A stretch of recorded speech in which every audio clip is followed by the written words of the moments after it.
To keep yourself updated, subscribe to Indigo Learn and click the bell icon and download our app OneFin to start learning on the go. So friends, let's now start Ind AS 12 that deals with income taxes.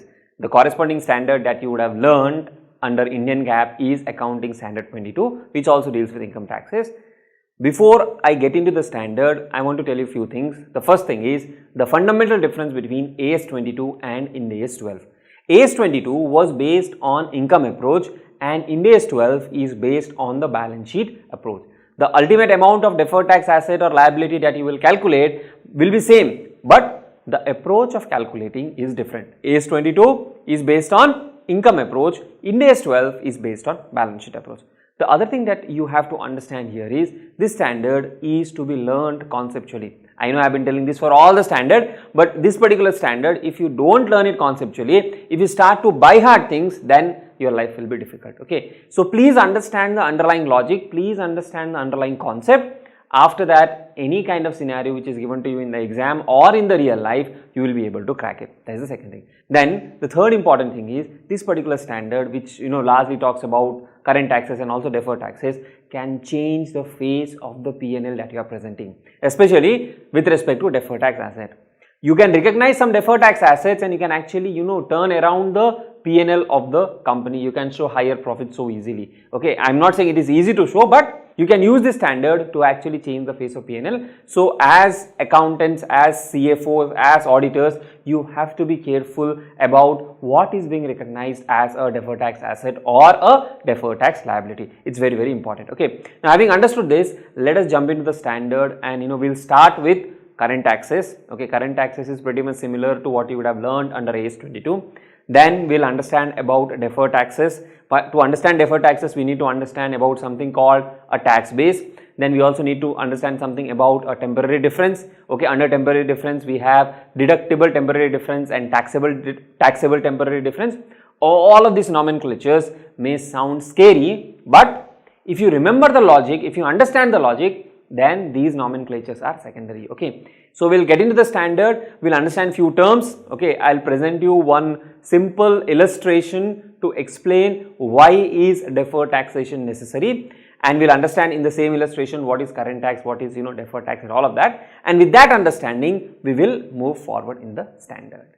So now what we'll do is we'll take a very simple example and understand what is this whole thing about accounting profit, taxable profit, current taxation, deferred taxation, differences and all of that using this simple example with one adjustment, and subsequently we can add more layers of adjustment and understand in depth. Okay, so assume for a moment there is a business and we are preparing the P&L account for the business, and we'll also be preparing the statement to compute taxable profit and income tax thereon. Okay, so what we'll do is we'll take a very simple example and we'll understand how do we calculate accounting profit, which we already know, how do we calculate taxable profit, which most of you would be already knowing, and what is this current tax, deferred tax, what are these differences and all of that, and the reason to recognize something as deferred tax. See, all these computations but we also need to understand why are we recognizing these things called deferred tax asset or deferred tax liability. So with this example, we'll try to understand that. Okay, so assume for a moment this business has only one item of PPE, cost at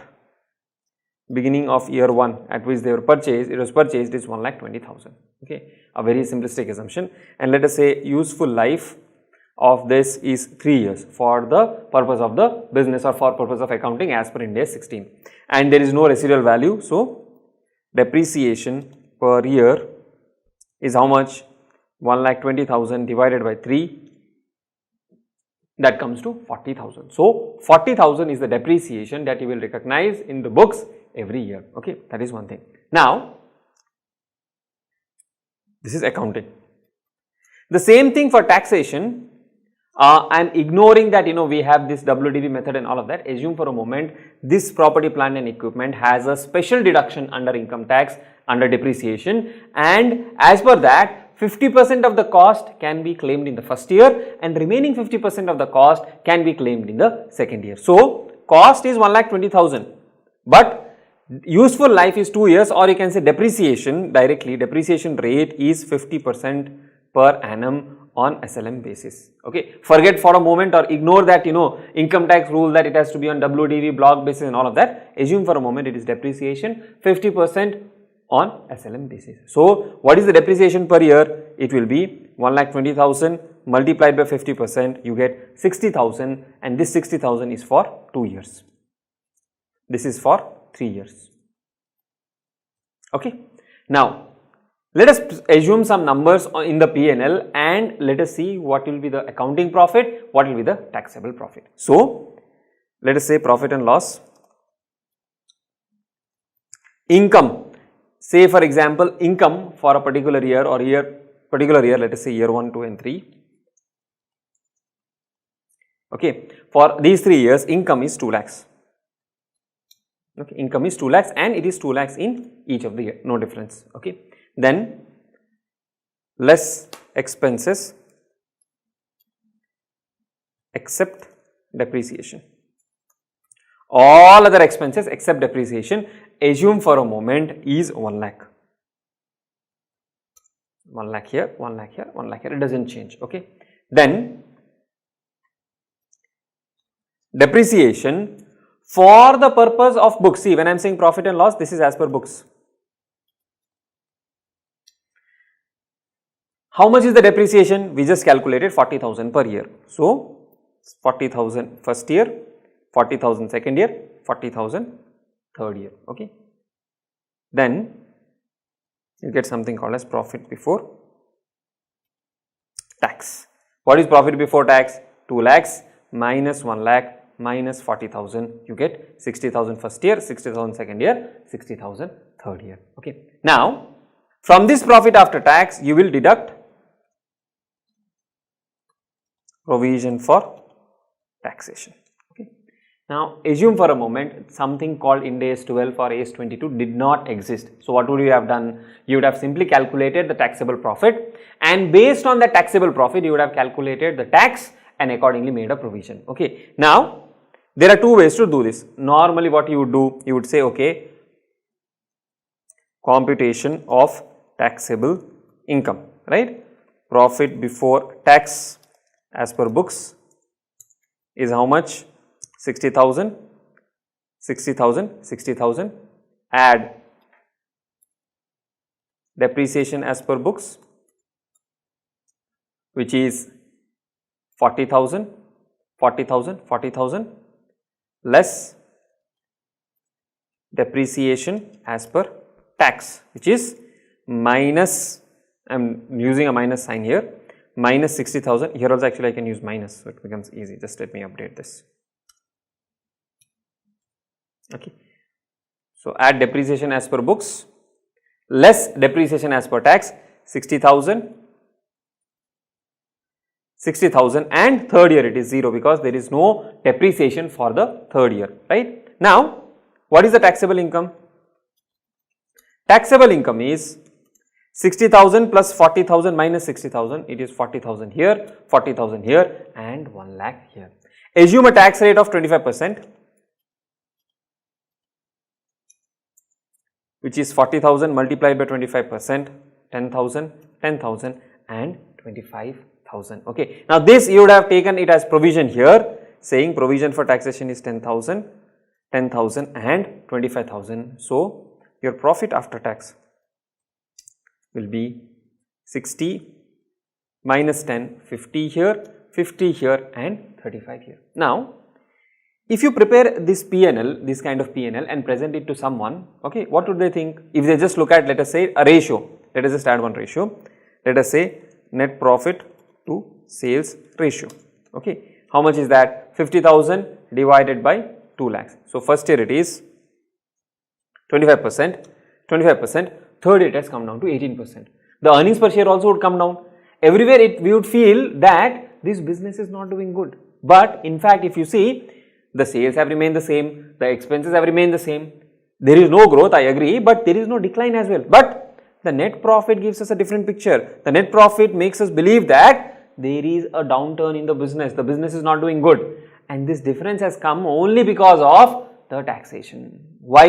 Because in the books we said we will claim depreciation 40,000, 40,000, 40,000, but the income tax authority said keep your depreciation aside, you will have to take or claim depreciation as per income tax rules, which is 60,000 and 60,000. Okay, and please note, depreciation has to be provided as per the taxation rules for computation of taxable income, and you cannot increase or decrease the rate. You cannot say that, okay, you cannot say I want to claim lower depreciation, you cannot say I want to claim higher depreciation.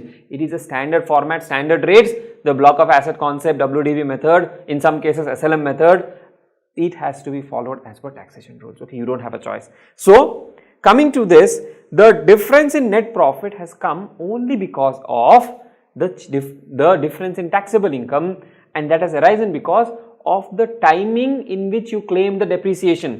In books, you claim depreciation over 3 years period. For tax, you claim depreciation over a 2-year period, right? That is why this extra liability, or burden has come in year 3. Okay, I hope this is clear. Now, this computation, we can also do it, slightly differently by, using the same format here. Computation of taxable income. Okay, you can just say income 2 lakhs, expenses except depreciation 1 lakh, then depreciation 60,000, 60,000 and 0. So you get 40, 40, 1 lakh, that is what you have got, 40, 40, 1 lakh. Okay, and you can see the difference has come only because of depreciation. I have not introduced other terms yet. Now what the standard says is, you have computed accounting income on some basis and you are computing tax based on the taxation rules. Okay, and there is a difference between the accounting profit and the taxation profit. What is accounting profit? Accounting profit is this 60, 60, 60. What is taxation profit? Taxable profit is 40, 40, 1 lakh. Okay, the totality over a period of 3 years is 180 here and 180 here, but there is a difference on year basis. So because the accounting profit is different, you have to also ensure that the tax expense is matched with the accounting profit. The tax expense is matched with the accounting profit. Now what do I mean by that? What do I mean by that is, I have a profit before taxation of 60,000, okay, and I am providing for tax only considering 40,000 of income. I am not providing tax expense for this difference of 20,000. Though I am showing profit, I am not booking the corresponding tax expense. This is violating the matching concept. What is it violating? Matching concept, because you have recognized income but corresponding tax expense you have not recognized. The other thing that you need to understand is, though I am paying low tax in the first 2 years, there is a higher tax burden in the 3rd year because of this difference in depreciation. See, in year 1 and year 2 we paid less tax, but we are paying higher tax in year 3. Now tell me one thing, are we paying higher tax in year 3 because we have higher income? No, our income has not increased. Then why are we paying higher tax in year 3? We are paying higher tax in year 3 because we paid less tax in year 1 and year 2. So what the standard says is, see, in year 1 and year 2 you know that in the future you have to pay a higher tax. You have to pay a higher tax in the future, and that is also because of the depreciation difference in year 1 and year 2. So there is a liability to pay tax in the future which you have to recognize. In other words, what the standard says is, I'll explain the logic first from the income approach, then I'll come to the balance sheet approach. What the standard says is, you recognize depreciation of 40,000 here in the books, right? And you recognize depreciation of 60,000 as per tax, because of which you are paying less tax today. You are paying less tax today, and in the future you will pay a higher tax. So there is a liability in the future recognized today because the income pertains to current year. So this difference of 20,000, for that we need to recognize the expense. So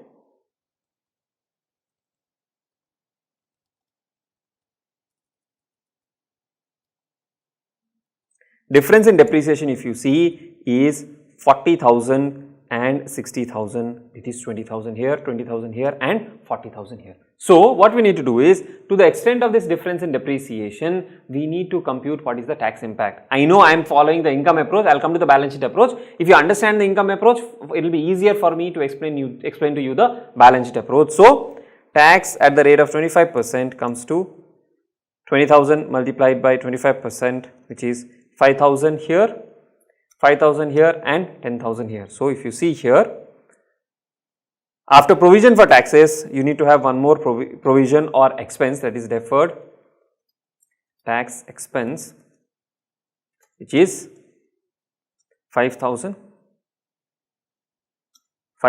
and 10,000, and if you update this to include this minus 5,000, 45, 45 and 45,000, right. So, by introducing a deferred tax expense concept, we have ensured that the profit is streamlined, the relevant tax expense is matched with the income of the corresponding year. So, here we have additional expense of 5, and why are we saying plus 10,000 here? So, basically in the third year, you are actually required to pay a higher tax. If you come to the third year, you are actually required to pay a higher tax of 25,000. This higher tax you are paying because there is a carry forward of differences from the past 2 years. So, we have already accounted for that as a liability in the previous 2 years. So, in this year when you pay it off, you are actually reversing it. So, your tax will be 25,000 which you have to pay, and 10,000 reversal of this 5,000 and 5,000, the profit after tax comes to 45,000. Now, this also ensures that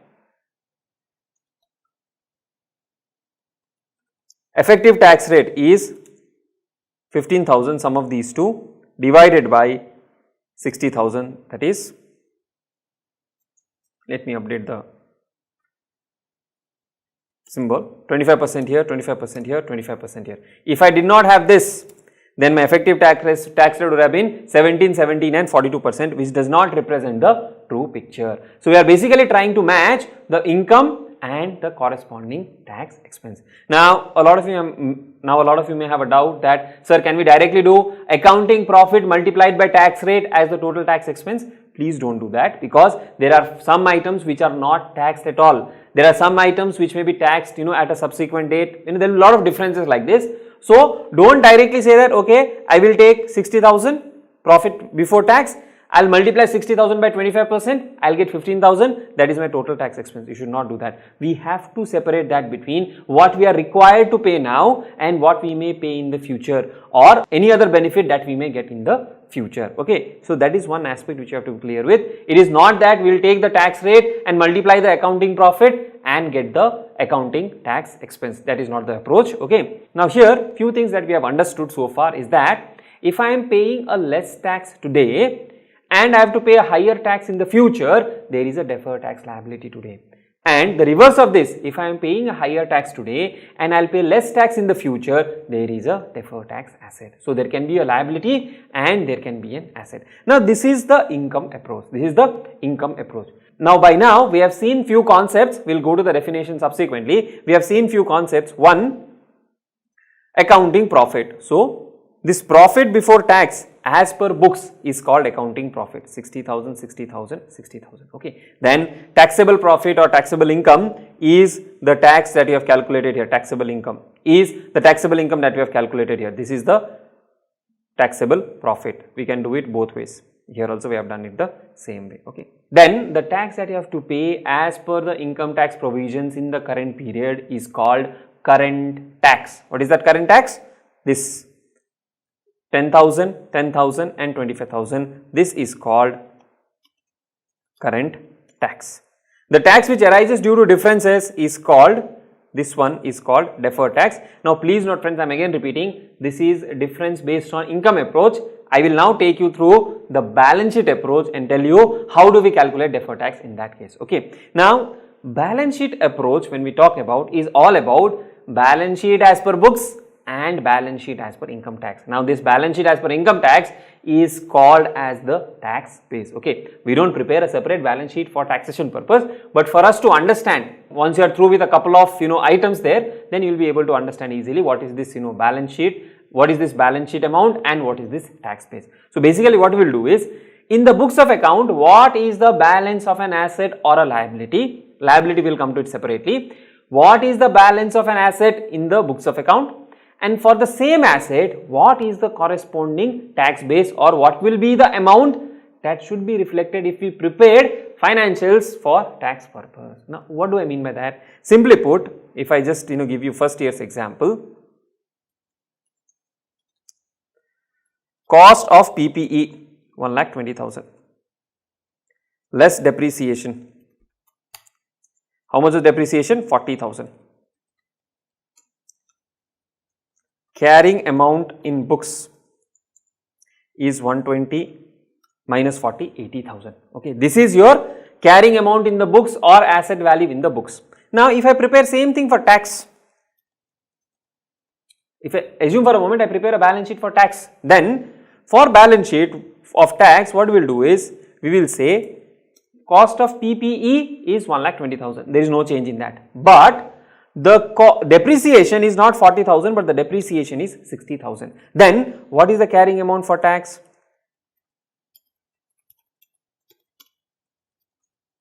The carrying amount for tax is 60,000. So the tax base is 60,000. The carrying amount in the books is 80,000. Now, is there a difference? Yes, there is a difference. What is the difference? 80 minus 60, there is a difference. Meaning to say, the tax base is lesser. The tax base is lesser than the asset in the books. The tax base is lesser than the asset in the books, which also means that in the future, we will get less deduction. In the future, we will get less deduction, and because of that, we will have to pay higher tax. So, you will have to recognize a liability today. So, what is the difference? 20, tax rate 25%, deferred tax liability is 20,000 multiplied by 25%, that comes to 5,000. Is it the same thing we recognized under the income approach? Yes. Now, come to year 2. Cost of PPE, or I will say carrying amount. Okay. Now, what is the carrying amount? 80,000. Carrying amount is 80,000. How much is the depreciation?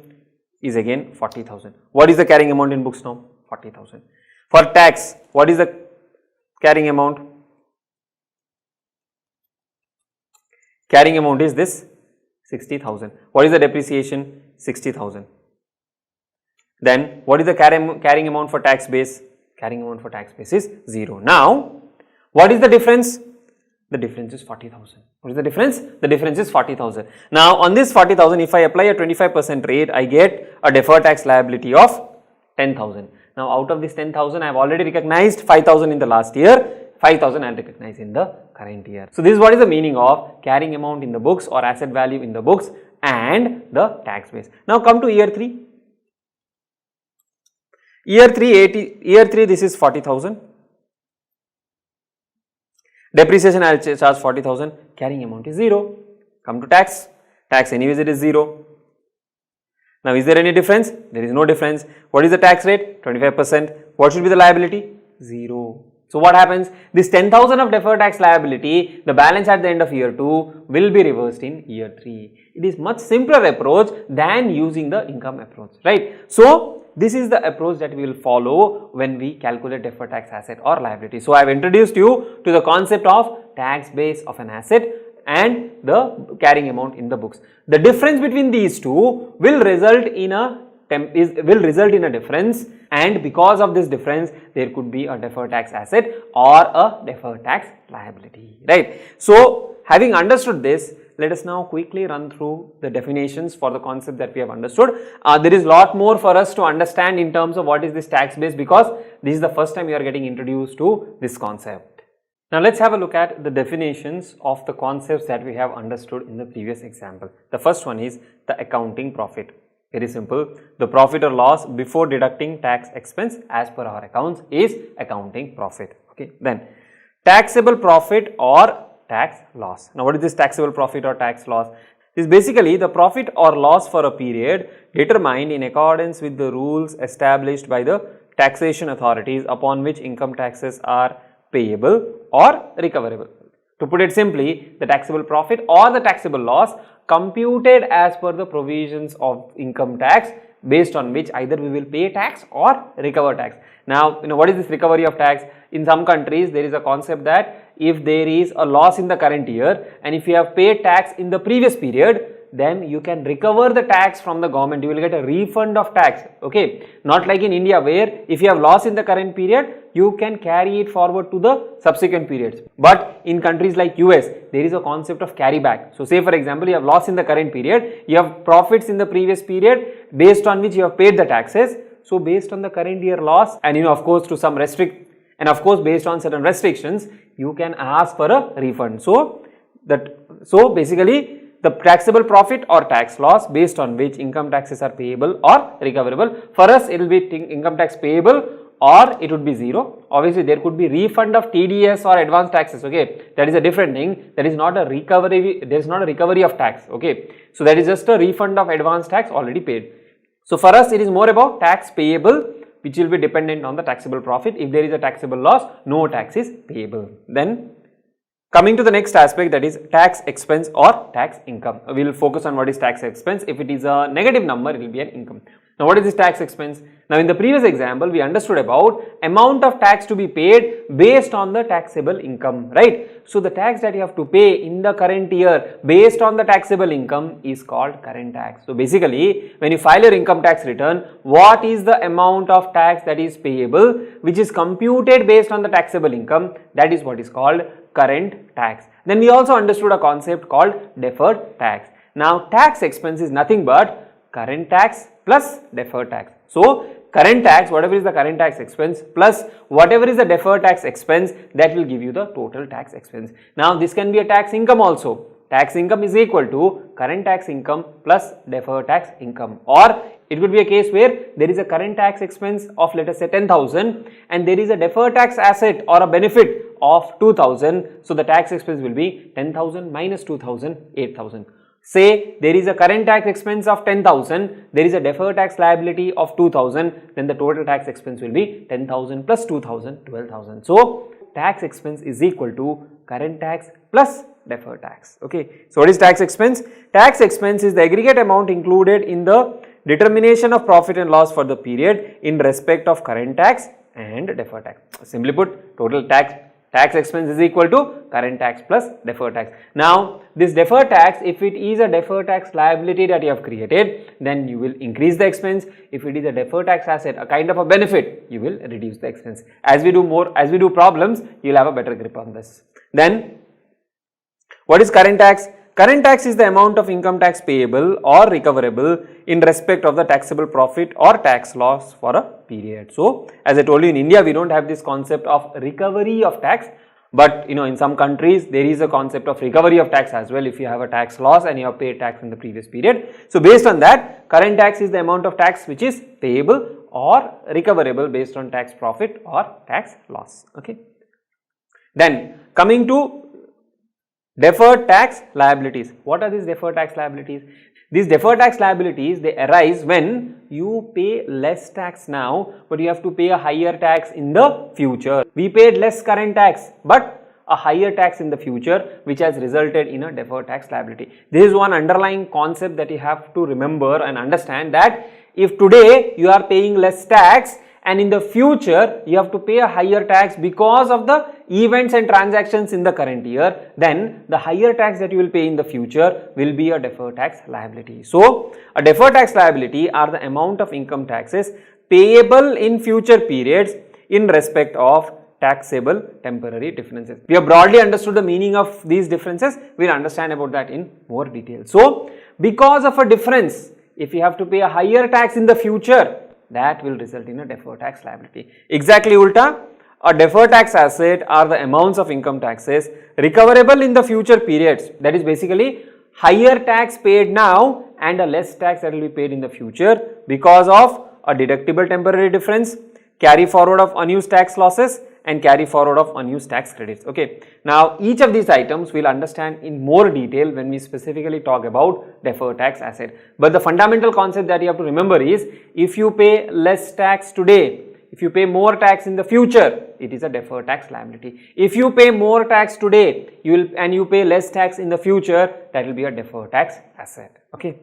Then temporary differences are differences between the carrying amount of an asset or liability in the balance sheet and its tax base. So as I told you, we will be following the balance sheet approach. We will not be following the income approach in Ind AS 12. Now as far as balance sheet approach is concerned, there could be a difference between carrying amount of the asset in the books and the tax base. We saw the example earlier where we figured out that there is a difference in the carrying amount of the asset in the books and for the purpose of tax.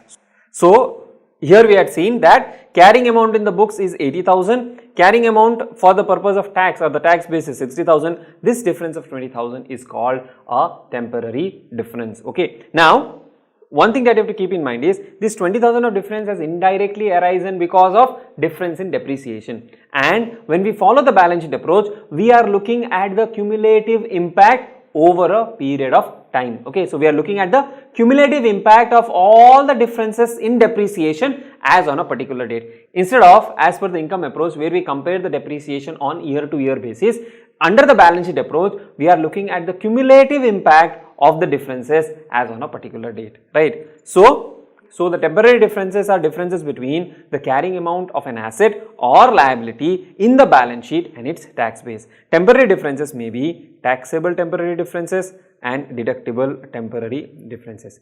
Now, what is the meaning of this taxable temporary difference and deductible temporary difference?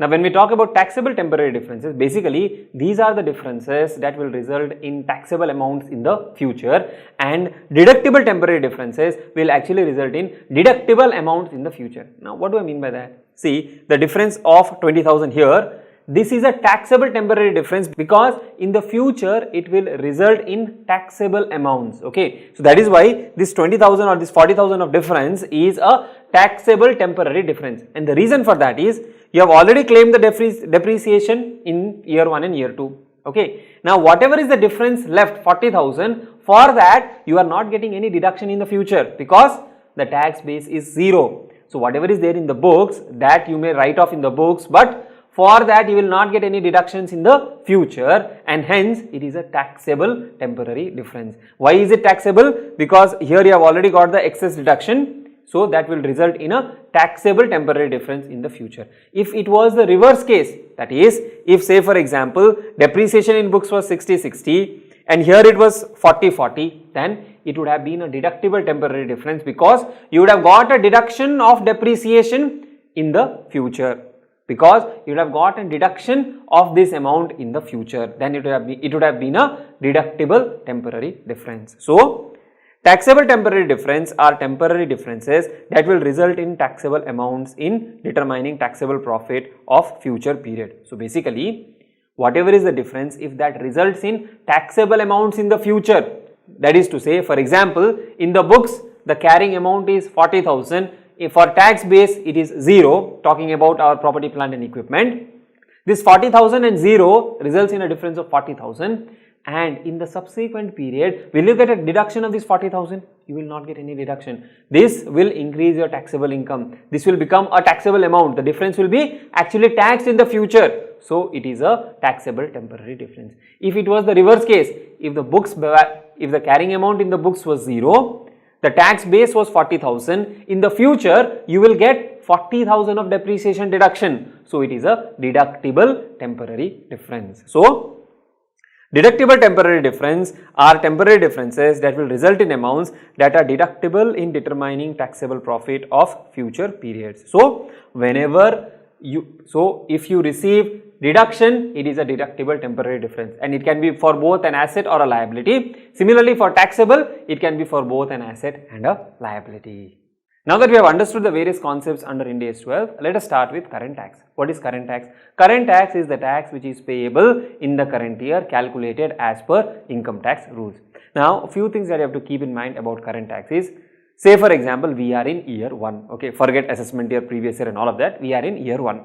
For year 1, you will calculate what is the taxable profit, and on the basis of the taxable profit, after adjusting any brought forward losses and all of that, you will calculate what is the amount of tax that is payable, and in that year you will make a provision for that amount of tax that is payable. So, whatever is payable as per the calculations that you have done for year 1 will be the current tax for that year, and that will be recognized as a liability. So, the accounting entry will be income tax expense current debit to income tax payable, which is a liability, right? That is what you will do. Now, a lot of time what happens is you need to pay advance tax. Now, whenever you pay advance tax, the entry will be advance tax for that particular year debit to cash or bank, right? Now, what the standard says is, if the current tax for the particular year is unpaid or even for the prior period is unpaid, you have to show it as a current liability. So say for example, for year 1, the total current tax comes to 1 lakh.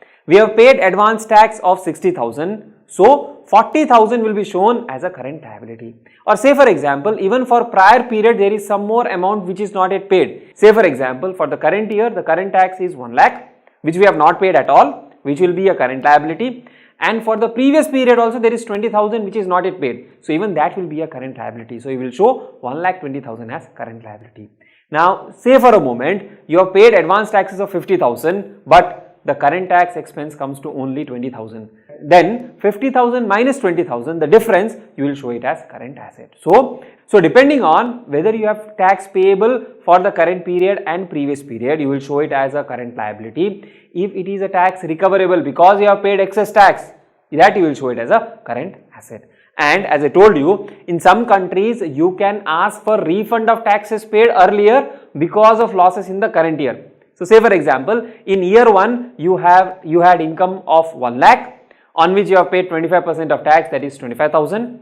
In year 2 there is a loss of 50,000. There is a loss of 50,000 and the income tax rules provide that because of this loss in the current period, you can actually carry back this loss to the previous period and claim a refund. So how much is the loss in the current period? 50,000. What is 25% of 50,000? 12,500. This 12,500 can be asked as a refund from the government. Then in that case, what the standard says is you have to recognize this 12,500 as a current asset. And what will be the accounting entry? Income tax receivable or income tax refund receivable 12,500 to income tax benefit or maybe current tax income, because you are recovering the tax which is already paid, right? So you will credit the income tax expense account. So there could be a case where you can carry back a current year loss and you can get a refund. That refund which is receivable will be recognized as an asset. So that is what is the principle around current tax. A current tax can be a current liability or a current asset depending on whether it is payable or recoverable.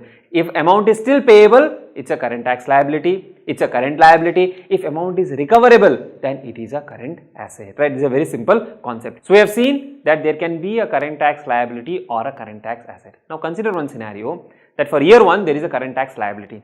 For year 2 there is a current tax asset and we are preparing financial statements for year 2.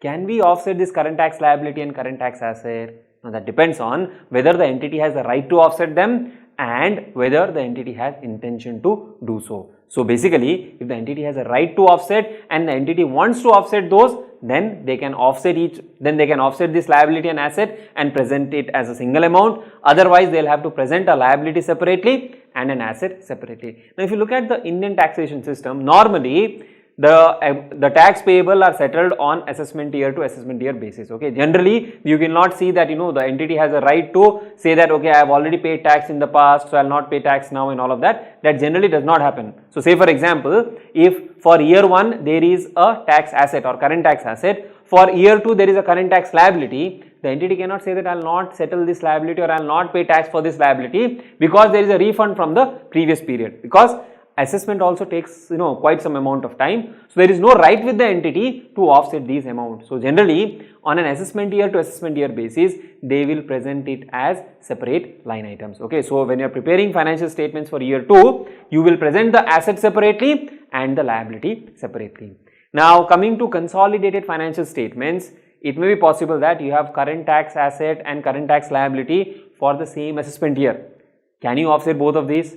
You may not be able to offset both of these because they may be pertaining to different entities within the group, and you cannot say that okay, one of my subsidiary has paid excess tax, the other subsidiary has a liability, so I'll offset all of that. That will not happen, right? So because the entity does not have a right to offset the amounts, the entity will present them as separate line items. If the entity has a right to offset these amounts and the entity has an intention to do so, then obviously you can offset them and present them as a single line item. Now, how do we measure a current tax asset or a current tax liability? A very simple concept. based on the rates, based on the tax rates that have been enacted or substantially enacted. Now, as far as current taxations are concerned, generally these are based on the years which have already passed by, years which have already been completed, and hence you will be using the enacted tax rate. Very rarely you will be using substantially enacted tax rate unless the government says that we are retrospectively reducing the tax rates, right? So, what you will do, you will take the tax rate for the relevant year and you will see what is the amount that is expected to be paid, and accordingly you will determine the current tax liability. As far as current tax asset is concerned, you will again take the respective rate and compute and see how much is the amount that is recoverable. Based on that, you will measure the current tax asset and current tax liability. Now, sometimes while recognizing current tax asset or current tax liability, the entity may encounter certain uncertain tax provisions or tax treatments. Now, what do you mean by uncertain tax treatments? There are a lot of provisions, sections, provisos, rules in Income Tax Act which are ambiguous or which are not very clear. In fact, in one of our clients' case, the client was claiming deductions under section 80 series, which was based on basically construction of residential property which does not exceed a specified built up area. Assume for a moment the specified built up area is 1000 square feet. So, the built up area of each residential unit should not exceed 1000 square feet. Now, what is built up area is not clearly defined in the Act. Each one has his or her own interpretations. So, the builder made his own interpretations and built the residential units thinking that it is within the prescribed limit. Now, at the time of assessment, the assessing officer added the porch area also as a part of built up area. Now, if you add the porch area as a part of built up area, it exceeds the threshold prescribed under the Act. Now, the builder contends that this porch area cannot be considered as a part of built up area. Now, there is a conflict here. The SSE has taken one stand, the department has taken another stand.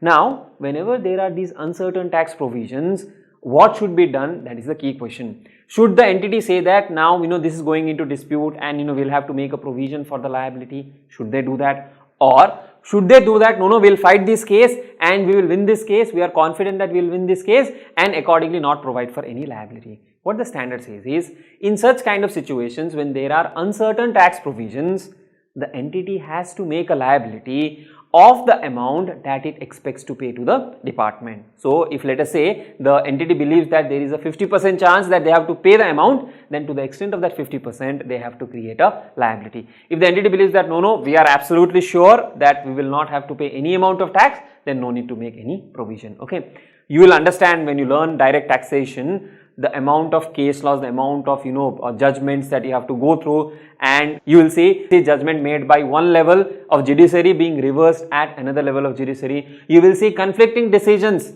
for same facts and circumstances. In such cases, what the standard says is, if there are any uncertain tax provisions, uncertain tax treatments, then determine the amount that the entity expects to pay and accordingly make a liability. Similarly, for recovery of amounts, determine what is the amount that the entity expects to recover and accordingly create a tax asset. So, we have understood about current taxes. Let us now move on to the next aspect, which is deferred taxation. And let me tell you, deferred tax is an area which is more complex and which is dealt in detailed by the standard, whether you look at AS 22 or whether you look at Ind AS 12. More emphasis and more discussion is around deferred taxation, and that is what is more complex. Now, before I jump into the discussion around deferred taxation, let us quickly summarize and have a broad overview of what we will be understanding, what are the logics that we need to understand, and how do we ensure that we are not confused in the examination or in the real life. Now, if you remember the example that we took in the previous modules, we said that depreciation as per books is different from the depreciation as per tax is concerned. And because of this difference, the accounting profit was different from the taxable profit. And we saw that if we just provide for current taxation, the net profit after tax would not show a clear picture. And this difference of depreciation was something which would originate in one period and which would subsequently reverse in another period. So, in the earlier period, you had higher deduction for tax purpose, which resulted in lower current tax. And subsequently in the third year, we had no deduction for tax purpose and there was a higher tax which was payable. So, what the standard says is, what is the basis is, you have to match the income that you are reporting for accounting purpose with the tax expense. This standard is around matching concept. So, if you have taken some amount of depreciation for accounting purpose and the depreciation as per tax is different, then the tax impact of this difference should be considered for deferred taxation. And as I told you, there can be an income approach to compute and there can be a balance sheet approach to compute. We will be focusing on the balance sheet approach.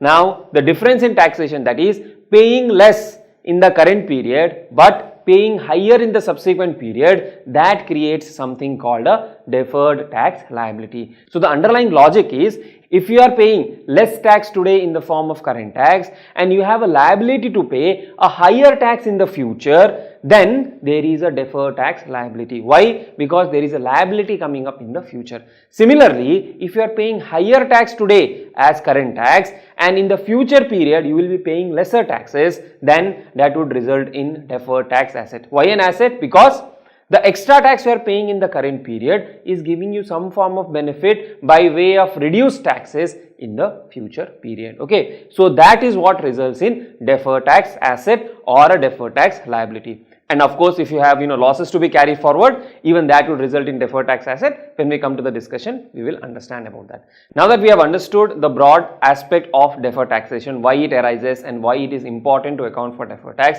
what we need to understand is, when do we recognize a deferred tax, how do we measure this deferred tax, and how do we present this measure tax. Okay, these three pillars is what we need to understand as a part of Ind AS 12. And now onwards, we will only be talking about balance sheet approach. Time and again, I will take you back to the income approach for you to understand why that deferred tax has arisen. But as far as computation is concerned, we will follow the balance sheet approach only. Now, what is this balance sheet approach? We took an example of a fixed asset or a property, plant and equipment having different base or different value as per the books of accounts and a different carrying amount as far as the tax is concerned. So, the balance sheet value or the value of an asset computed for the tax purpose is called the tax base, and the value of that asset or the carrying amount of that asset as per the books of account is considered as carrying amount. So, we will be talking about things like carrying amount of asset or carrying amount of liability and tax base of that asset and tax base of the liability. Okay, first we will take some examples, we will understand what is the tax base, what is the accounting base, and then we will go on to the definition. Let's now understand the meaning of tax base of an asset. We have understood the broader concept. We need to break down the definition as given in the standard, and as we take more examples, as we practice more and more sums, it will be very easy for us to determine what is the tax base and what does it mean. Now, say for example, there is a machine which was purchased at say rupees 1000. Okay, and the rate of depreciation, for simplicity's sake, let us assume that the rate of depreciation that is allowed for tax purpose is 30% on a written down value method. Okay, so and just assume that this is the only machine in the block, and let us not get into actual income tax rules. So 1000 is the cost. Let us say at the beginning of year 1 you purchased it at 1000. Then in the first year you charged depreciation of 30%, that is 300. So what is the written down value at the end of the first year for tax purpose? 1000 minus 300, 700 is the written down value. Now, in the next year, on this 700, you will get a 30% depreciation deduction. So that is 700 multiplied by 30%, 210 rupees. So 700 minus 210, you get 490. So that is the WDV at the end of year 2. Now, this 490 that we have arrived at, what is the meaning of this, or what is the meaning of this written down value for tax purpose? It means that in the future, you will get deductions to the extent of 490, maybe by way of depreciation, and maybe when you sell off this particular asset, at that point of time you will get this deduction. That is what is the meaning of a tax base of an asset. So now say this 490, if you keep on using this machine forever, every year you will get 30% deduction. So this 490 will be depreciated over that period of time, and this 490 in the form of depreciation will be deducted from the income that the business earns, right? So let's say in the next year there is a income of 1000 rupees, after considering all the expenses before depreciation. From that 1000 rupees you will get depreciation deduction at 30% of this 490. Like this, in the future whenever there is income, you will get a benefit of this depreciation. You will be able to deduct it against the income, right? That is what is the tax base of an asset. So the tax base of an asset is nothing but the deduction that you will be entitled to in the future period. Now say for a moment, just for argument's sake, in the third year you did not use this machine, and on the first day of the third year you sold off this machine, and you sold off this machine for say 500. You sold off this machine for 500. So you get an amount of 500. Now against this 500, this 490 can be deducted because that is the written down value of this machine. Okay, again I am not getting into actual taxation principles where you have this block of asset and till the time all the assets are disposed of, you will not get the a benefit of the balancing charge, or you will not get the benefit of the balancing charge or terminal depreciation. I am keeping all of that aside. Simply assume that this machine was sold for 500. Ignore indexation, everything ignore for now. This 500, against this 500 I get a deduction of 490. So my taxable capital gain in this example will be only 10. So what am I getting out of an asset? As far as an asset is concerned, I am getting a benefit of deduction either in the way of depreciation or by the way or at the time when I sell off that particular asset, I am getting a deduction. So that is as far as a tax base of something like a property, plant and equipment is concerned. Let us take another example. Now let us consider a trade receivable. Now what is a trade receivable? When you sell goods on credit, there is something called a trade receivable, which is nothing but the debtors outstanding. So say for example, in the current period, the entity sold 10,000 worth of goods on credit. What is the trade receivable amount?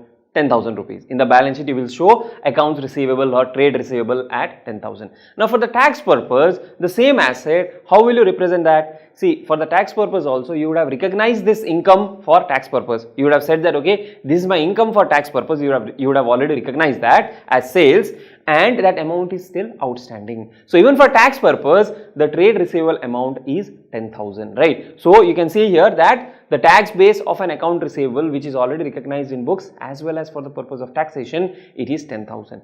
And it means that there is no difference between the accounting balance and the tax base of the same thing, right? So when there is an account receivable, one side you have 10,000 in the books. For the tax purpose also the tax base is 10,000, right? And there is no difference between these two.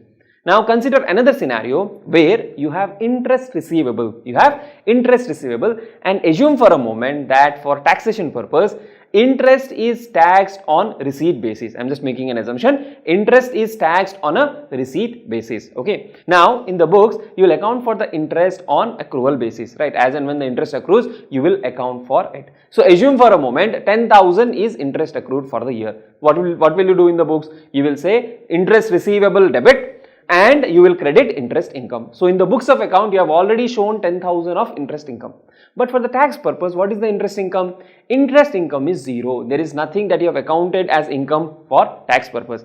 Now because interest income is 0, will you again have interest receivable? You will not again have interest receivable. So interest receivable will also be 0. Now here if you see, there is a difference.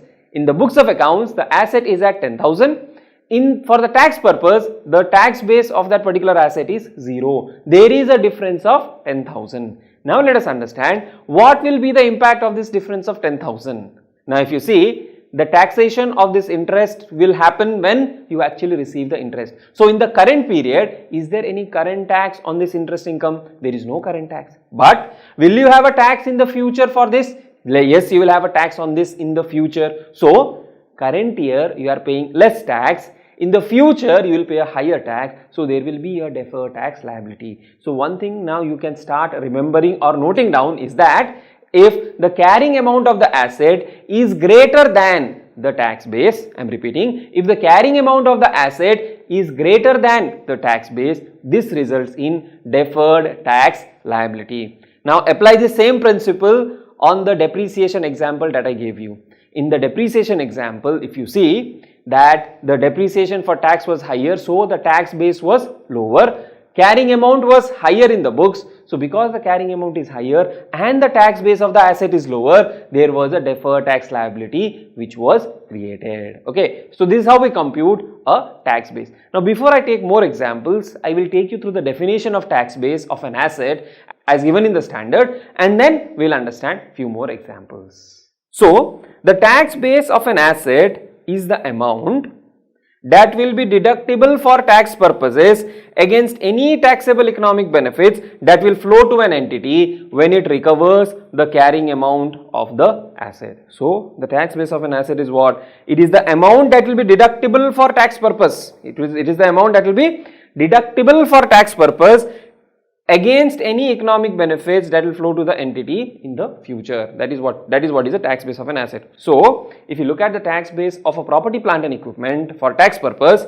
then the amount of property, plant and equipment that you will be able to deduct against any economic benefits in the future. And the standard also says that if those economic benefits will not be taxable, the tax base of the asset is equal to its carrying amount. Now the second part, we can apply it to an account receivable balance. Now what does the definition say? If those economic benefits will not be taxable, the tax base of the asset is equal to its carrying amount. Now the accounts receivable, what you show, when you receive the amounts from accounts receivable in the future, will it be taxed? It will not be taxed. So because it is not being taxed, the tax base of the account receivable is equal to the carrying amount. That is one another logic of understanding what is a tax base. One logic is you have already accounted for in the books as income, so you are showing an account receivable balance. For tax also you have shown it as an income already, so there is an accounts receivable balance. Hence the carrying amount and the tax base, both of them are equal. But if you look at the interest receivable example, now interest receivable has a carrying amount of 10,000. Will that be taxed when you receive it in the future? Yes, it will be taxed when you receive in the future. So there the carrying amount of interest receivable is not 10,000 but it is 0 because you have not yet offered it as an income. For tax purpose there is no asset as on date, right? Now let's take another example. Let's say there is an advance given by the entity to, let's say, its employees or to some other party. Now this advance is recoverable in the future. Now in the books what will you say? You will say that there are advances under assets and let us say the amount is 20,000. Now as far as the taxation of this is concerned, when you recover the advances of 20,000, will there be any tax impact? Will you be taxing this advance which is recovered in the future? You will not be taxing it, right? So because the economic benefits in the way of recovery of advances is not taxable, the tax base is equal to carrying amount, that is 20,000 in the books and 20,000 for the purpose of taxation as well. Now consider another example. Say there is an entity which will receive dividends and this dividends is receivable and you have accounted for it as income in the books. So in the books there is dividend income and dividend receivable, you have not yet received. Now for the tax purpose, assume for a moment that these dividends are exempted. These dividends are exempted. Now if the dividends are exempted, anyways in the current period you will not be taxing them. Even in the future period you will not be taxing them. So for this asset called dividend receivable, the future economic benefits will not be taxable and hence the dividend receivable in the books, let us say it is 15,000. For the tax also the tax base will be 15,000. There is no difference. Now for this, if you apply the income approach, what would you have told? You would have said that this dividend is never going to be taxed. So this is a permanent difference and hence there is no deferred tax impact. Now in this analysis of balance sheet approach, we will say 15,000 of dividend receivable is the carrying amount, 15,000 is the tax base, the difference is 0 and hence there is no deferred tax impact. Now another way to look at this is that dividend receivable will never be taxed. Dividend receivable will never be taxed in the future and we have not yet recognized or we will not be recognizing this as income for the purpose of tax. So in the tax there will be no entry at all. So for the tax purpose, the tax base itself will be 0. Okay, this is an alternative analysis. For the books, you will say dividend receivable 15,000. For the tax, you will say dividend receivable 0 because you will never take this amount into your tax return. Now what is the difference? Difference is 15,000. Now on this difference of 15,000, you will apply the principle that the dividend is not taxable and hence the tax rate itself is 0. So 15,000 multiplied by 0 will be 0, and hence there will not be any deferred tax impact. Okay. Now as you do problems, as you look at problems, you will be able to better appreciate the underlying logic that we have discussed so far. Let's take another example. Say we have inventory. Inventory in the books is 20,000 and the same value is acceptable for tax purpose.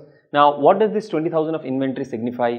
In the future when you sell, let us say you sell goods for 25,000, these all goods, you will get a deduction of 20,000, right? So this deduction is available against future economic benefits that the entity receives. So for the tax purpose, you will say that, okay, this 20,000 worth of asset can be deducted in the future against economic benefits, and hence the carrying amount of the asset in the books is 20,000 and the tax base is 20,000. Take another example. Say we have debtors or accounts receivable, and the accounts receivable is say at 50,000. And against this account receivable, we have made a 10% provision for bad debts. Now, what will you do with this 10% provision for bad debts in the books? You will treat it as an expense, right? So, let us say 50,000 of debtors and 10% provision for bad debts is 5,000. The carrying amount of accounts receivable or the debtors is 45,000. Now, think of it, what should be the tax base? Now, as far as the taxation is concerned, we do not get any deduction for provision for bad debts. We get deductions only for actual bad debts. So, what should be the tax base of this account receivable? See, as far as the taxation is concerned, the debtors balance is 50,000. There is no deduction for provision for bad debts, and hence the tax base is 50,000 in total. Now, in the future, let us say you write off 5,000 of bad debts. Then in the future you will get a deduction of 5,000. You will get a deduction of 5,000, and balance 45,000 that you recover from the debtors, that will not have any tax consequence. So the debtor balance of 45,000 in the books will be shown as a tax base of 50,000. And what is the breakup of this 50,000? The breakup of this 50,000, assuming that 5,000 is written off as bad debt, 5,000 will be allowed as a deduction. So 5,000 is that component, and 45,000 will not be taxed. So that is the tax base of that asset. So for taxation purpose, you will have tax base of 50,000 only, because you will not get deductions of provision for bad debt. Now this difference of 5,000 will create something called a deferred tax, right? Now what will it create? Will it create a deferred tax asset or a deferred tax liability? See, in the books the carrying amount is less. For tax the tax base is higher. So if the tax base of an asset is higher, it will create a deferred tax asset. Okay, so that is one thing you have to keep in mind. And the other way to look at this is, in the books you have taken an expense of 5,000 in the current period. For tax, the expense is not allowed, so you will be paying higher tax now. But in the future, whenever you write it off as a bad debt, you will be able to reduce your tax then, and hence there is a deferred tax asset which is created. So there is a good amount of linkage between the income approach and the balance sheet approach. Let's take one more example, and this time preliminary expenses. Say for example, the preliminary expenses for formation of a company and all of that put together is 1 lakh rupees. Now in the books of account, what will you do with this 1 lakh? This 1 lakh has to be expensed off. You cannot capitalize it as asset, because Ind AS 38 does not allow you to capitalize these preliminary expenses. So entire 1 lakh is written off, it is charged off to the P&L. So what is the carrying amount of preliminary expenses in the books? It is 0, because everything has been expensed off. Now when we come to taxation, what the taxation rules say is, this preliminary expenses, you cannot claim it in entirety in the first year. You have to claim it in 5 equal installments. So how much will be allowed in the first year? In the first year, you will be allowed only 20,000 as deduction. So then what about balance 80,000? 20,000 each over the next 4 years is what you will claim as deduction. So for the purpose of taxation, total preliminary expense is 1 lakh. Out of that, you have claimed a deduction of 20,000. So this balance 80,000 is like an asset for the tax purpose, or this is the tax base of an asset for the purpose of income tax. Okay. Now there is an 80,000 of tax base, and you have carrying amount as 0. There is a difference. Now this difference, if you see the carrying amount being 0 and tax base as 80,000, the tax base of an asset is higher, which will result in a deferred tax asset. So why deferred tax asset? Because you are paying higher taxes now and you will be paying lesser taxes in the future. So let's now understand the meaning of a tax base of a liability. So the tax base of a liability is its carrying amount, that is amount as per books, less any amount that will be deductible for tax purpose in respect of that liability in future period. Okay. So basically when you have to compute the tax base of a liability, you have to take the carrying amount less any amount that will be deductible in the future in respect of that particular liability. Now, say for example, the entity has provided for bonus to employees, okay, and the bonus to employee is, let us say, 1 lakh rupees. Now, this bonus to employee is not yet paid, so you will say, employee benefit expense 1 lakh to bonus payable 1 lakh, okay. For the books of account, you have already recognized the expense. But tell me one thing, when will this bonus be allowed as deduction? The bonus will be allowed as deduction when you actually pay the bonus, okay. Now assume for a moment we don't have any cutoff related to filing of return and all of that.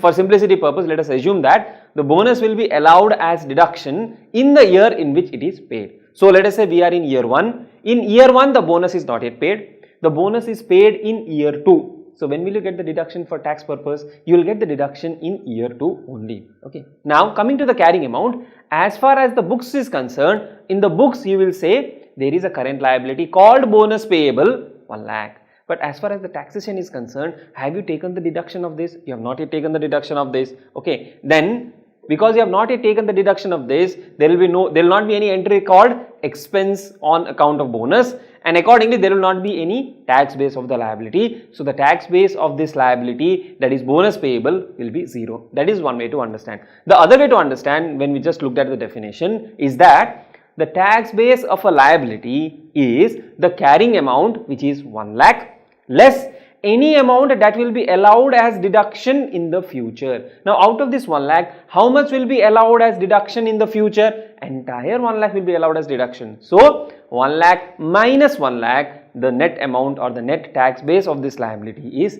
0, right? So the carrying amount is 1 lakh, this is a liability, and the tax base is 0. Now here the carrying amount is 1 lakh, the tax base is 0. Now because the tax base of the liability is less, you will recognize a deferred tax asset. See, if the tax base of the asset is higher, then you will recognize as an asset, and if the tax base of the liability is lower, then you will recognize a deferred tax asset. The other way to understand this is, in the books we have recognized the expense, but we did not get the deduction, so we paid higher taxes now. In the future we will pay lower taxes, and hence there is a deferred tax asset. Now say for example there is a liability which is an income received in advance. So say for example there is a rental income which is received in advance, and in the books of accounts you will not recognize the rental income till the time the rent actually accrues, okay. But when it comes for tax purpose, assume for a moment that any rent which is received in advance is also taxable. So basically I am making a provision which says that rent will be taxed on receipt basis. Now if you compare this scenario, in the books of account, when you receive advance rate, in the books of account, when you receive advance rent, say for example advance rent of 50,000 is received for the next period, what will you show in the books? You will credit it to a liability account and you will show it as a liability called income received in advance, or maybe revenue received in advance, whatever the nomenclature you use. But for the tax purpose, in the same year, what will you do is, you will account for this, or you will show this as an income. So entire rent that is received in advance will be shown as income for the purpose of tax. Now when you have showed it as income, when you have credited that amount as income in the taxation books, then in that case, will there be any liability shown in the tax book? There will not be any liability shown. In the books you have a liability. For tax purpose there is no liability, because the income is not received in advance for tax purpose. For tax purpose, the income is taxable when it is received. So just to make a hypothetical entry, for the purpose of tax you will say bank account debit to rental income. There is no liability credited. But for the books you will say bank account debit to income received in advance. Now if you see here, in the books of account the carrying amount is the rent received in advance, which is 50,000, but for the purpose of tax the carrying amount is nil. So the standard says that whenever there is an income received in advance or revenue received in advance, then the tax base is equal to the carrying amount of the item. So in our case the carrying amount is 50,000 less any amount that will not be taxable in the future when received. So what the standard says is, the tax base of a liability when an income is received in advance or revenue is received in advance is equal to the carrying amount, which in our case is 50,000, less amount that will not be taxable in the future. So, in the future, in the books, let us say in year 2, you transfer this liability account to income account. You basically recognize it as an income. In that year, will you tax any income on account of rent? You will not do that, because in year 1 itself, you have taxed the entire amount. So, 50,000 the carrying amount less the amount that will not be taxed in the future, 50,000, the tax base is nil. And what is the difference? The difference is 50,000, carrying amount of 50,000 and tax base of nil. There is a difference of 50,000. Now here, tax base of a liability, is it lower or higher? It is lower. Because the tax base of liability is lower, there will be a deferred tax asset. Okay. The other way to understand it is, we have already paid tax today, income will be recognized in the future. In the future, taxes will be lesser because that income will not be taxed again. So, there is a deferred tax asset. Let us take another example. Say there is an expense payable, advertisement expense payable. What is the entry in the books? Advertisement expense debit to advertisement expense payable or to a creditor. So, in the books, there is a carrying amount of liability towards expense payable. Say for example, 10,000. Come to the taxation part. In the tax, will you allow this as an expense? Yes, you will allow this as an expense. So, this expense is deducted. This expense is deducted to determine the taxable income. But have we actually paid it? We have not yet paid it. So, in this books also, you will say advertisement expense to advertisement expense payable. So, the tax base of the liability is equal to the carrying amount. Now, why is the tax base of the liability equal to the liability in the books in case of that advertisement expense? Because the tax base of the liability is equal to the carrying amount of liability less any amount that will be allowed as a deduction in the future. Now, because you have already claimed the entire deduction, nothing will be allowed in the future. So, the deduction will be 0 and hence the carrying amount of liability is equal to the tax base of the liability. Let us take one more example. Say there are certain penalties which are payable and that is not allowed as a deduction for the purpose of tax. So, say there is 1,000 rupees of penalty payable which is not allowed under the Income Tax Act. Now, the tax base of this liability will be how much? Tax base of the liability will be the carrying amount, which is 1,000 less amount which will be allowed as deduction in the future. Is there any amount which will be allowed as deduction in the future? There is no amount which will be allowed as deduction in the future, and hence the carrying amount of the penalty in the books as a liability will be equal to its tax base. The other way to understand that is, in the books you have provided for penalty payable as an expense. For the tax purpose, it will never be an expense. There will never be an expense called penalty. So, you will never debit a penalty account and you will never have a liability for that. So, the liability or the tax base is 0 and the carrying amount is 1,000. What is the difference? Difference is 1,000. But is there any tax impact of this? There is no tax impact of this. The tax rate is 0 for this, and hence 1,000 multiplied by 0, it will still be 0, and hence there will not be any deferred taxation. So, to summarize, what is the tax base of an asset? Tax base of an asset is the amount that will be deductible against any taxable economic benefits that will flow to the entity when the entity recovers its carrying amount. Now, what is the meaning of entity recovering carrying amount? Basically, let us say you have inventory. You sell the inventory, you realize the amount. You have property, plant and equipment. You use the property, plant and equipment and you recover the carrying amount by using the property, plant and equipment, and that is why we charge depreciation, right? So, to simply understand, tax base of an asset is the amount that the entity will be deducting against future taxable economic benefits. And if the economic benefits are not taxable, then the tax base will be equal to the carrying amount of that asset.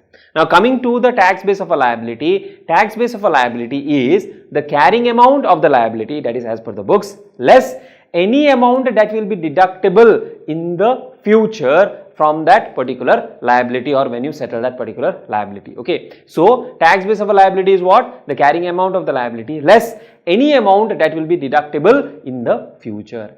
And if there is a case that there is an income received in advance, in that case, the tax base of the liability will be equal to the carrying amount of the liability less any amount that will not be taxable in the future. So, whatever will not be taxable in the future, that you will reduce from the carrying amount of the liability, and balance will be the tax base of the liability. That is one part. The next thing that you need to understand is that because we have carrying amount of asset and liability and tax base of the same asset and liability, and there could be a difference between these two. So based on the differences, we determine whether there is a deferred tax asset or a deferred tax liability. For you to remember, please remember this thing, that if tax base of an asset is higher, this will result in deferred tax asset. So what I am saying, if the tax base of an asset is greater than the carrying amount of the asset, it will result in deferred tax asset. Now why does it result in deferred tax asset? Because you will get higher deduction in the tax in the future. Because you are getting higher deduction in the future, you will pay less tax then, and because you are paying less tax in the future, because of the differences between the tax base and the accounting base, you are generating a deferred tax asset. Once you remember this first sentence, that is, if the tax base of an asset is greater than the carrying amount of the asset, what you have to remember, tax base of an asset is greater. So there is asset, so it will result in deferred tax asset. If you remember this, remaining all will be just reversals of this first principle. Okay. So first what did we say? If the tax base of an asset is greater than the carrying amount of the asset, then there is a deferred tax asset. Similarly, if the tax base of an asset is less than the carrying amount of an asset, it will be a deferred tax liability. Then if the tax base of a liability is greater than the carrying amount of the liability, what will happen? See, if tax base of an asset is greater, it is a deferred tax asset. So if the tax base of a liability is greater, it will be a deferred tax liability. Then if the tax base of a liability is less than the carrying amount of the liability, it will result in deferred tax asset. This is the overall principle that you need to remember. Even if someone wakes you up at midnight and asks you this question, you must be able to answer. Obviously, there is a logic behind this. We have understood the logic. But it is also important that you remember this principle so that in the exam, you should not be spending too much of time in recalling the logic.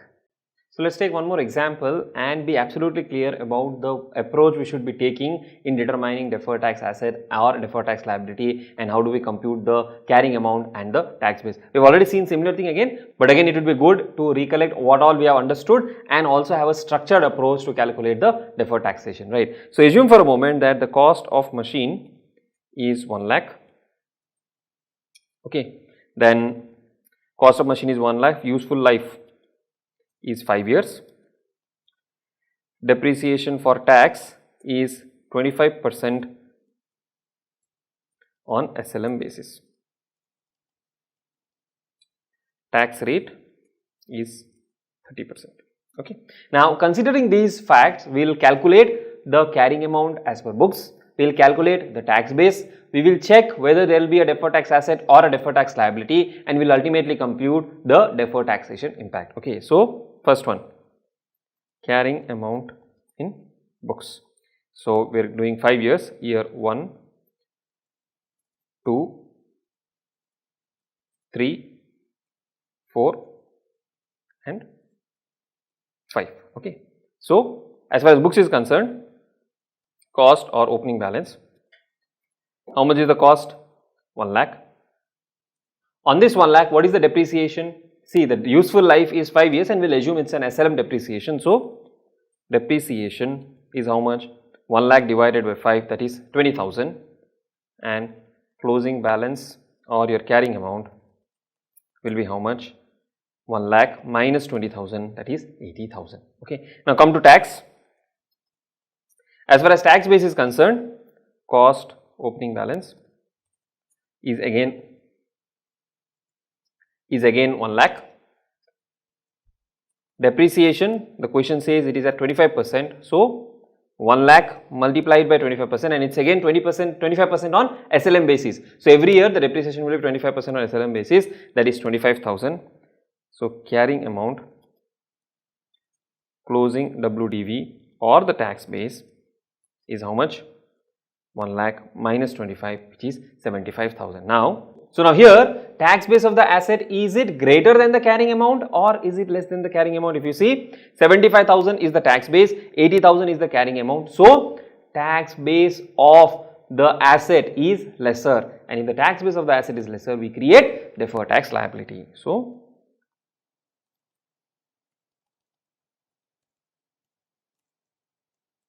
lower, create DTL. So DTL at what? 30%, 30% of the difference. Okay, so I'll just first write down the difference. Difference is Difference is 75,000 minus 80,000. So 5,000 is the difference, that is it is lower. So 30% of 5,000, if you do, you get a liability of 1500. This is the DTL liability computed 1500. Now for the first year this will be the expense and this will also be the liability. Come to second year, opening balance is 80, depreciation is 20, closing balance is 60. Here opening balance is 75, depreciation is 25, closing balance is 50. So what is the difference? Again here it is lower. So there will be a DTL. What is the difference? 10,000. What will be the DTL impact? DTL impact will be 10,000 multiplied by 30%.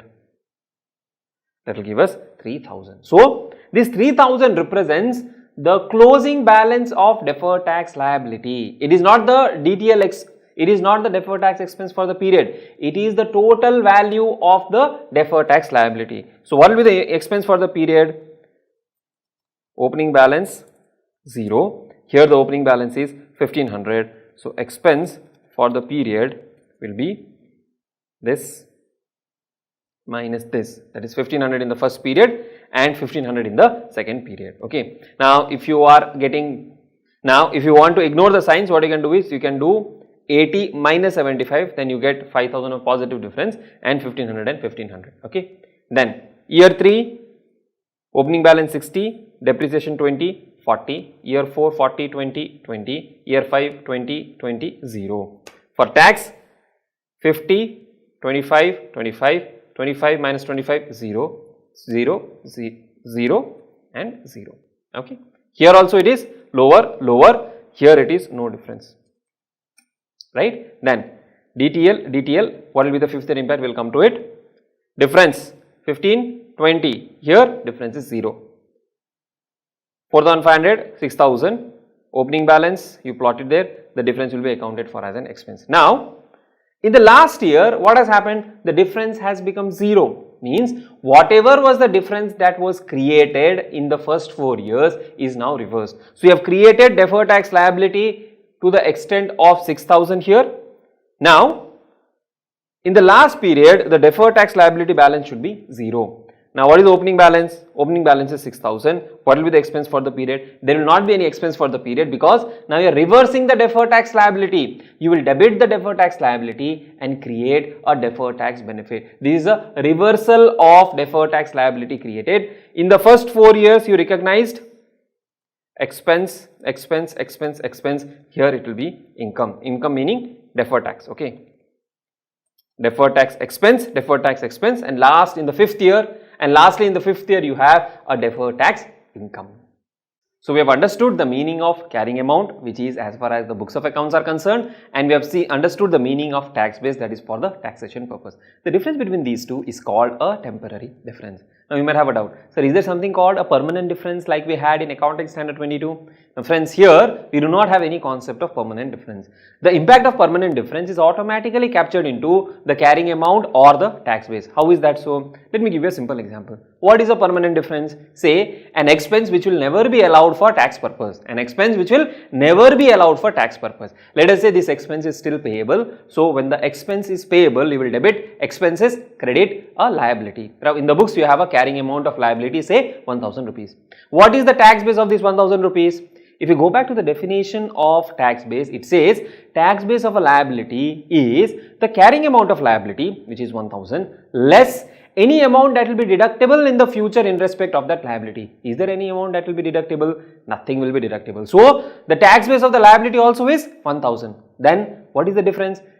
Carrying amount is 1,000, tax base is 1,000. If you see, there is no difference, the difference is 0. So the permanent difference is automatically captured when we compute the tax base. Now coming to temporary differences, the standard says that the temporary differences can be a taxable temporary difference or a deductible temporary difference. Now what is the impact of a deductible temporary difference?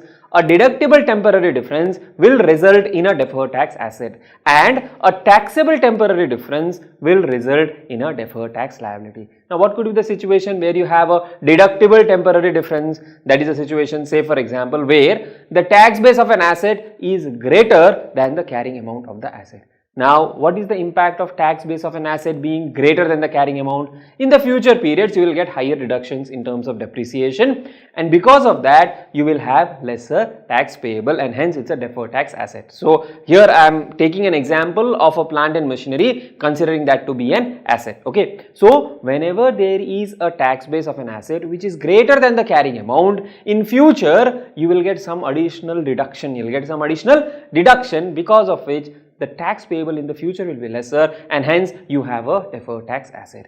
Similarly, if the tax base of a liability is less than the carrying amount of the liability, it will result in a deferred tax asset. Now, what will happen? Now, say for example, there is an expense payable. Now, because there is an expense payable, you would have already booked it as an expense in the books. So, you have a liability towards that expense payable. Say it is 1000 rupees.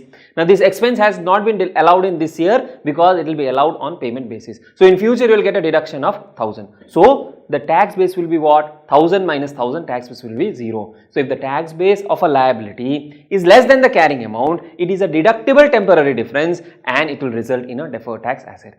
Coming to the taxable temporary difference, if the tax base of a liability is greater than the carrying amount of the liability, it will result in higher taxes in the future, and for that we have to create deferred tax liability. So, to summarize the entire discussion, there are temporary differences which are classified as taxable temporary differences and deductible temporary differences.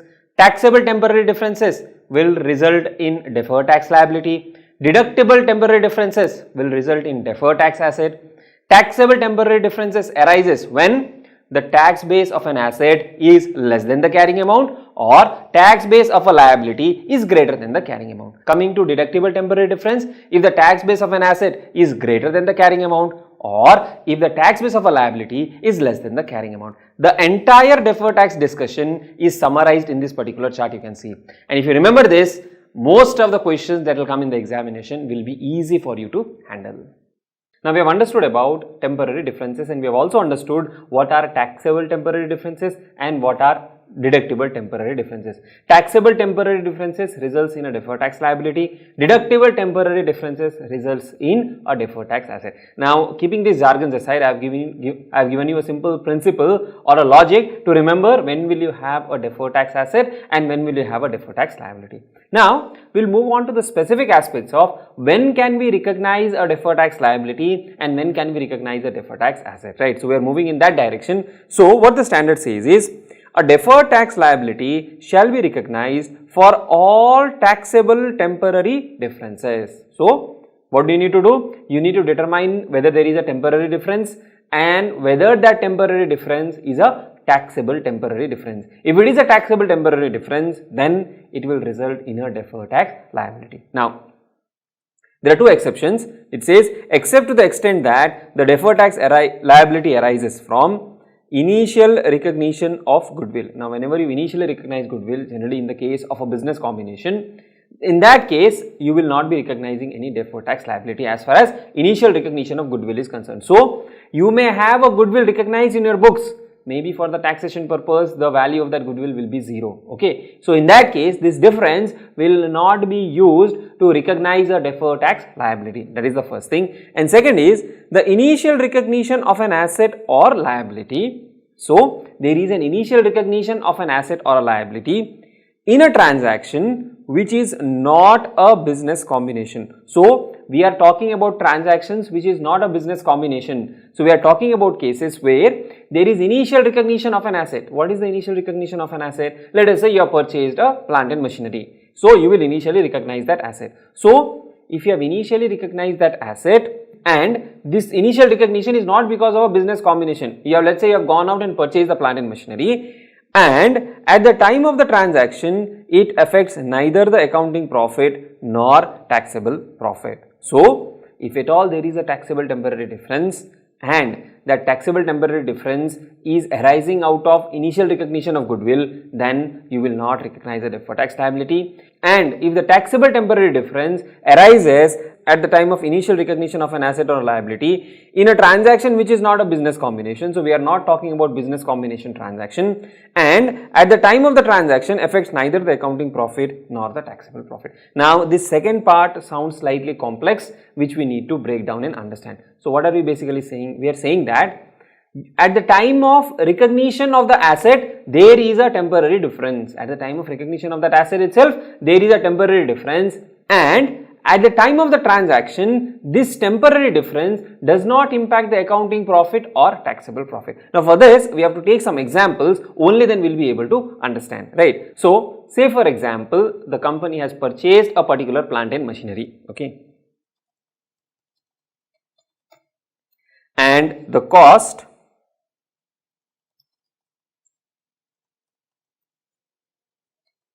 is 1 lakh, simple, okay. Now this plant and machinery, because it does not meet certain conditions, let us say it has been imported, and these kind of plant and machineries which are imported are not allowed for tax purpose. So what happens is, as far as the taxation is concerned, there will be no deduction allowed for depreciation of this plant and machinery. So for books,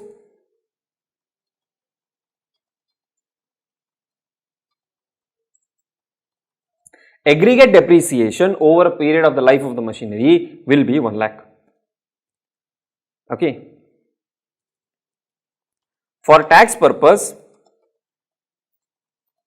depreciation is 0, because as far as the tax laws are concerned, this asset is not eligible for depreciation. Now if something is not eligible for depreciation, the depreciation that you will get in the for the tax purpose, what will be the value of that asset? You will say the value of the asset itself is 0 for the purpose of taxation, right? For the books, there is a carrying amount of 1 lakh at the time of initial recognition, but on the same date, if you look at the taxation books, or if you say for the purpose of taxation, this machine is worth 0. And why is it worth 0? Because we cannot claim any depreciation against this machinery. Now carrying amount, assuming there is no depreciation, is 1 lakh, tax base is 0.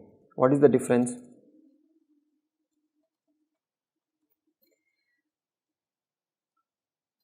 The difference is 1 lakh. Now, if you go back to the principle that I told you, if the tax base of an asset is less than the carrying amount of the asset, we will recognize a deferred tax liability.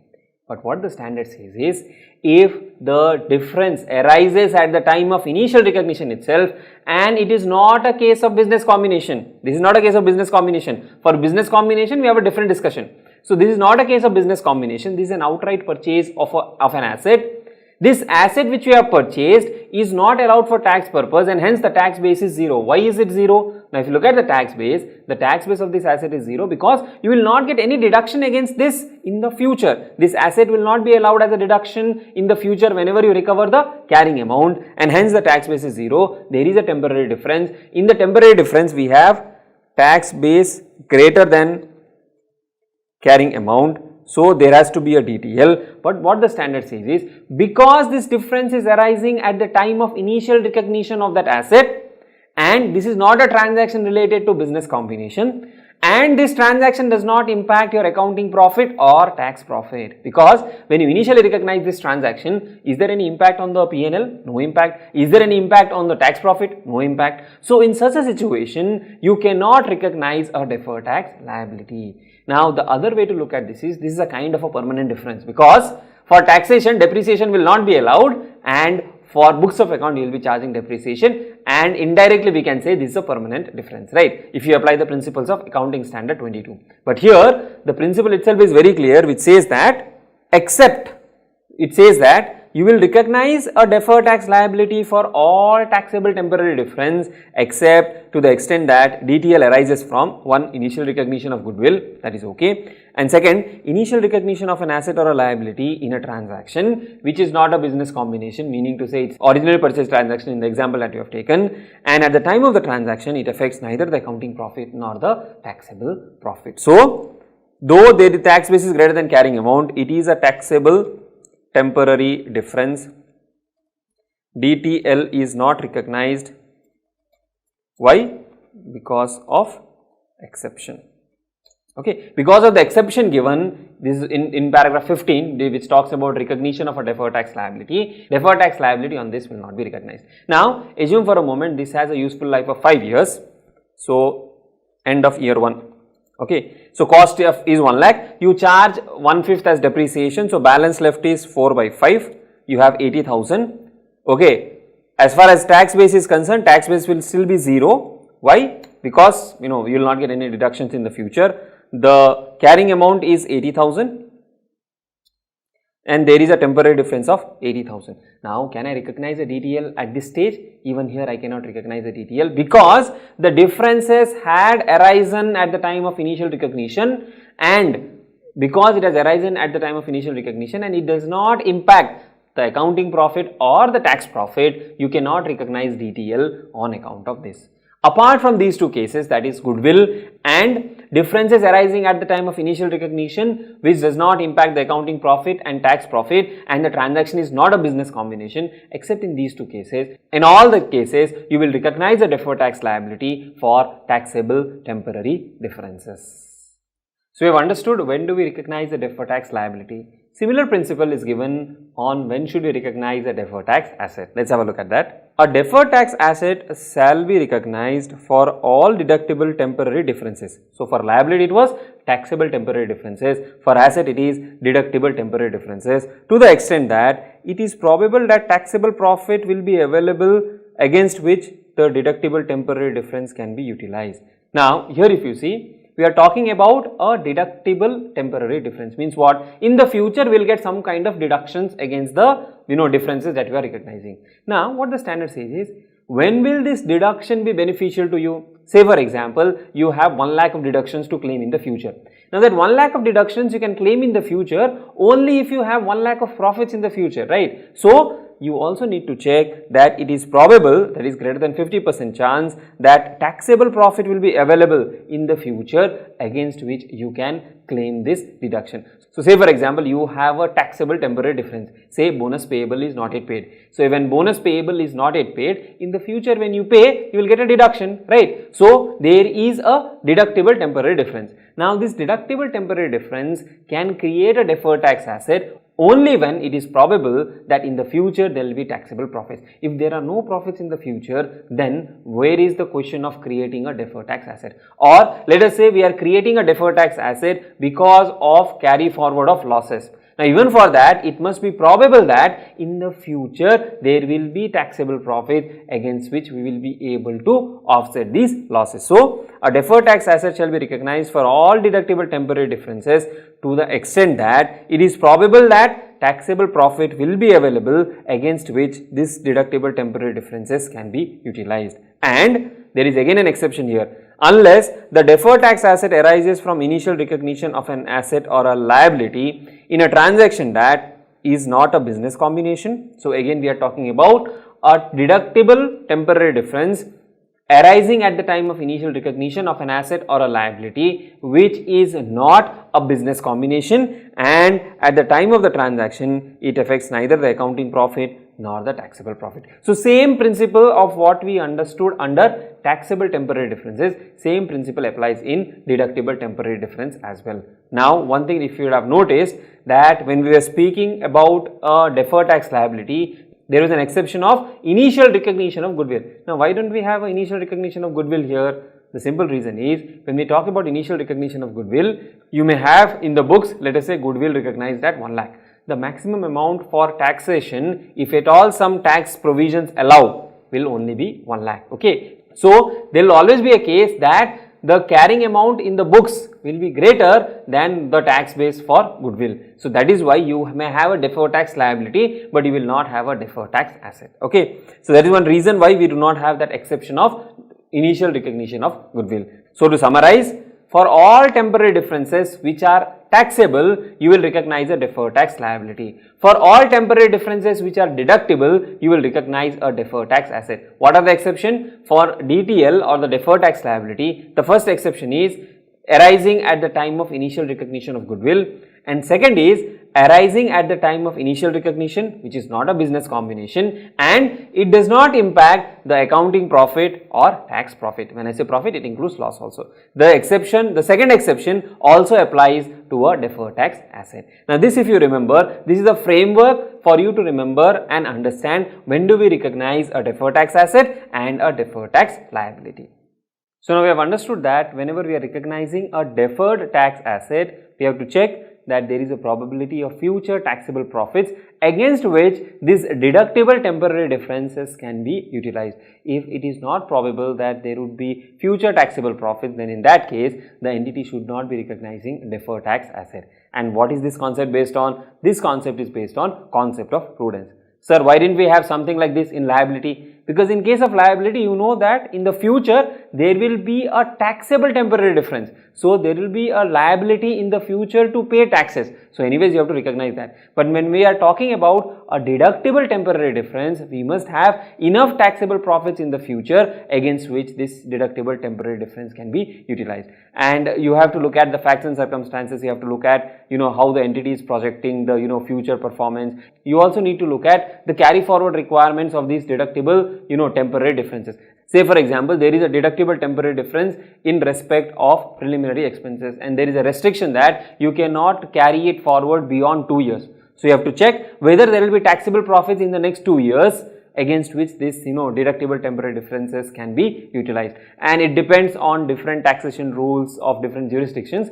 As far as we are concerned, we will have to look at the provisions of Income Tax Act and accordingly see whether you will be able to utilize these deductible temporary differences or not. That is one thing. The second thing what the standard also talks about is that you may have deductible temporary difference and you may also have taxable temporary difference. So you have deductible temporary difference and taxable temporary difference. Say for example, deductible temporary difference is 10,000, taxable temporary difference is 20,000, okay, and these are expected to reverse in the future. So what you can do is you can evaluate the pattern of reversal of the deductible temporary difference and taxable temporary difference. Say for example, the entity may not generate sufficient profits in the future, but this deductible temporary difference of 10,000 will be reversed in the next year. That is, in the next year, you will be able to claim it as a deduction. At the same time, 15,000 of taxable temporary difference will also reverse in the next year. That is, it will be impacting your taxable profit. So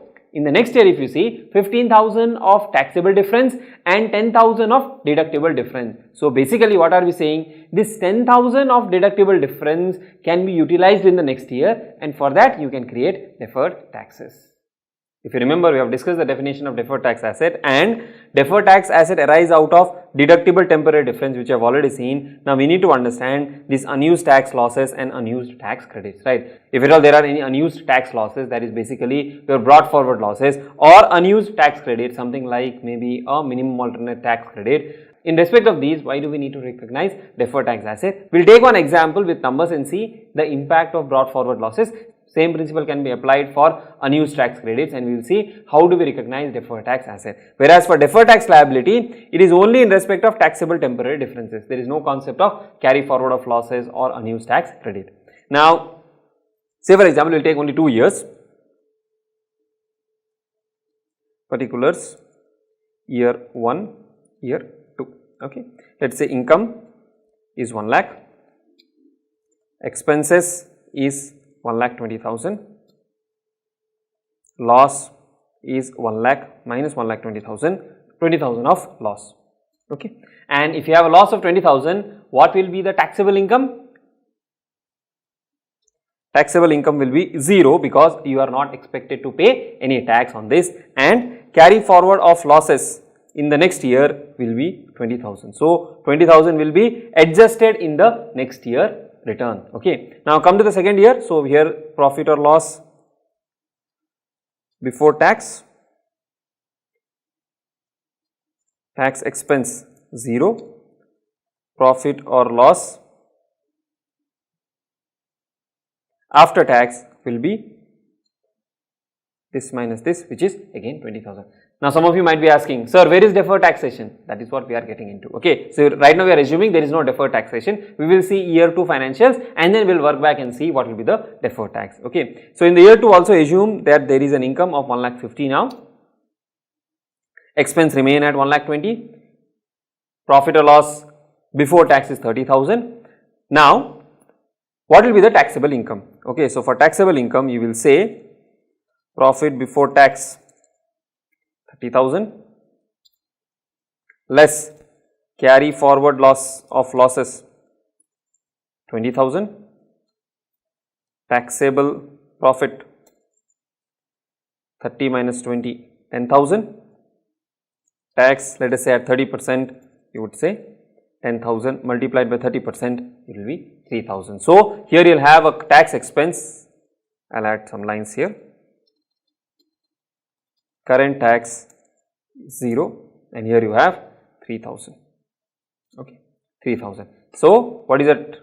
So, current tax expense is 3,000. Now, if you look at this, if there was no carry forward of losses, your tax expense would have been 9,000 because you have an income of 30,000. Now, because there is a brought forward loss which is adjusted, you are paying less tax in year 2. What the standard says is, because you are paying less tax in year 2, because of losses in year 1, you have to create a deferred tax asset for year 1, right. So, in year 1, you have a deferred tax asset. So, the tax is lower in year 2 because of brought forward losses, because you have set off of losses, right. Now, what is the impact of the losses? See, you have loss of 20,000, carry forward of loss of 20,000. Tax impact at 30% is how much? To 20,000 multiplied by 30%, you get 6,000. So, this 6,000 is nothing but a deferred tax asset which you are getting as a benefit in year 2. So, what the standard says is, in year 1 itself, recognize something called a deferred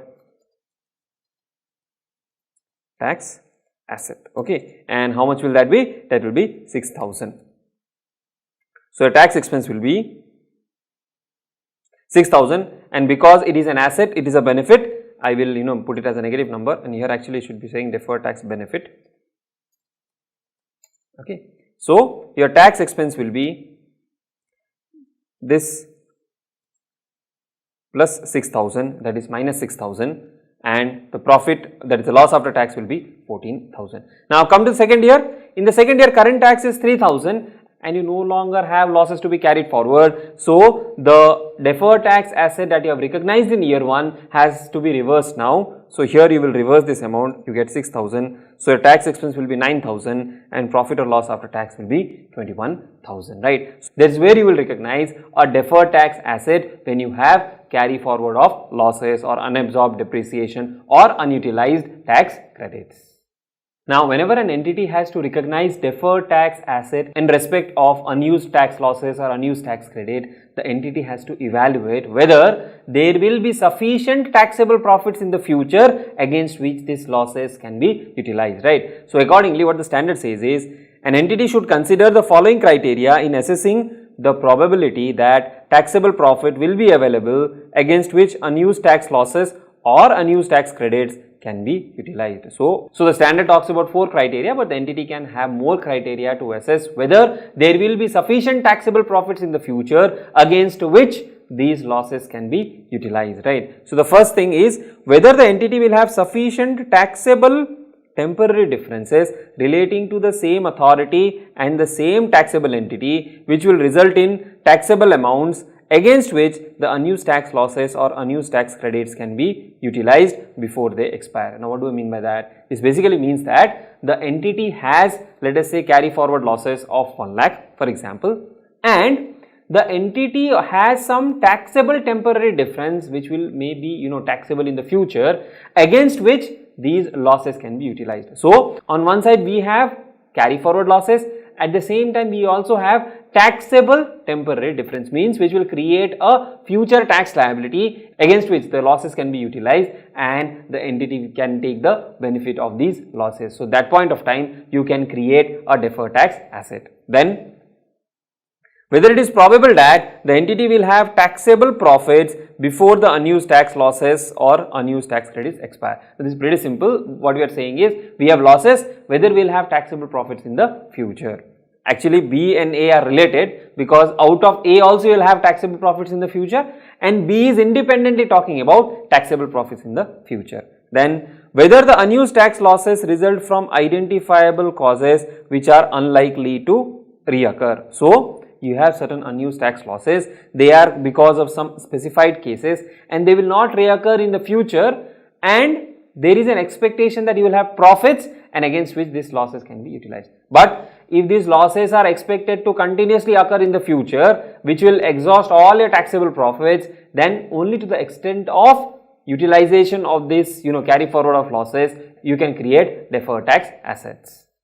Then lastly, whether tax planning opportunities are available to the entity that will create taxable profit in the period in which the unused tax losses or unused tax credits can be utilized. Now, this is an interesting topic this is an interesting topic, maybe can be applied in other parts of the world, but for India, as far as India is concerned, you will have limited opportunities to tax plan.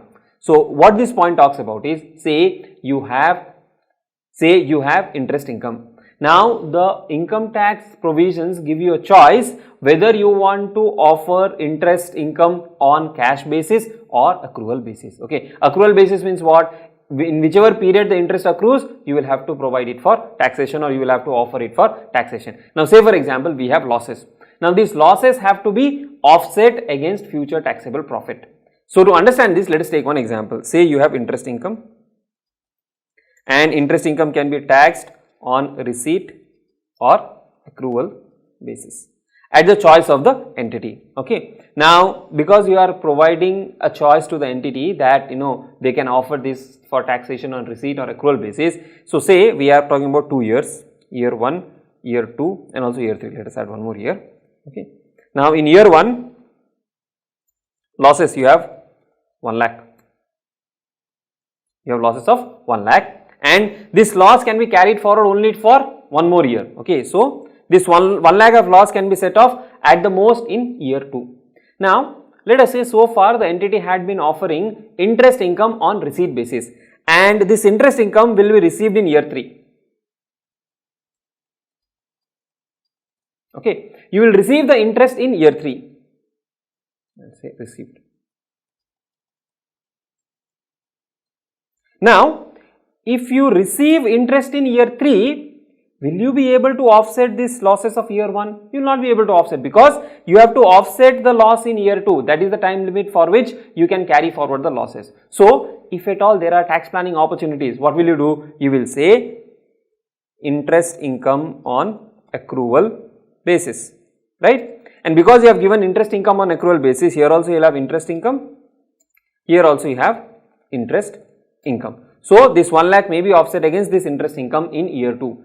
Assume for a moment accrual basis is 50,000 here and 50,000 here. So, out of this 1 lakh, you can set off 50,000 in year 2. To the extent of 50,000, you can create deferred tax asset, right? So, this is what is a tax planning opportunity. Very limited options actually, if you ask me honestly. And if you are talking about corporate entities and all of that, most of them would be following accrual basis of accounting, right? But still, if at all there are any tax planning opportunities, then what the standard says is, you have to consider the tax planning opportunities to determine whether sufficient taxable profits will be available in the future against which these unused tax losses or tax credits can be utilized.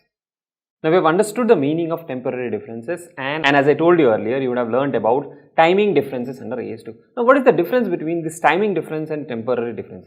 See, not very relevant for your exam purpose, but it is good to have an understanding of this as well. So, I will give you 2 examples, and after that example, we will discuss what is temporary and what is a timing difference, right? So, say for example, we have purchased a machinery and the cost of the machinery is 1,20,000, right? Now, for accounting purpose, depreciation is say on SLM basis, and the depreciation is for a period of 2 years, okay, for simplicity sake. So, SLM 2 years. So, how will the accounting books look like? You will have year 1 and year 2, and also assume we will have year 3, because for tax purpose I will assume 1 more year, okay. So, in year 1, so we have cost or the opening balance of how much? 1,20,000, right, and on this depreciation, this divided by 2, because it is for 2 years, 60,000. So, closing balance or your carrying amount is how much? 1,20,000 minus 60,000, 60,000, and in the second year 60,000 is the opening balance, depreciation of 60,000, closing balance of 0, okay. This is one. Then for tax purpose, what is the opening balance? 1,20,000 for year 1, okay. Depreciation Assume for a moment it is SLM and for 3 years. Okay. So, SLM for 3 years means 1,20,000 divided by 3, 40.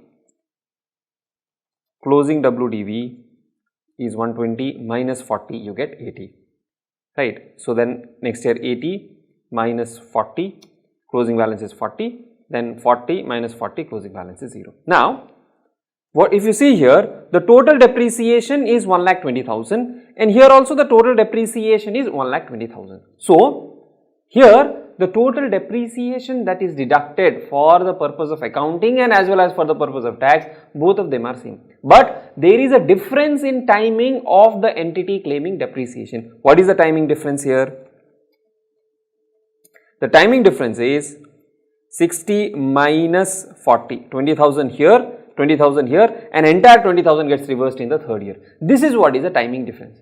Now you might be asking, sir, is this not also a temporary difference? Yes, the timing differences are also temporary differences, but all temporary differences are not timing differences. What do I mean by that? Say for example, for the same case, okay, same machine purchased at 1,20,000 and on the date of purchase only after passing the first entry at cost, using the principles in Ind AS 16, we have revalued the machine to its fair value. Okay, and the fair value of the machine, say for example, is 2 lakhs. Now the fair value of the machine is 2 lakhs, we have done the revaluation. Now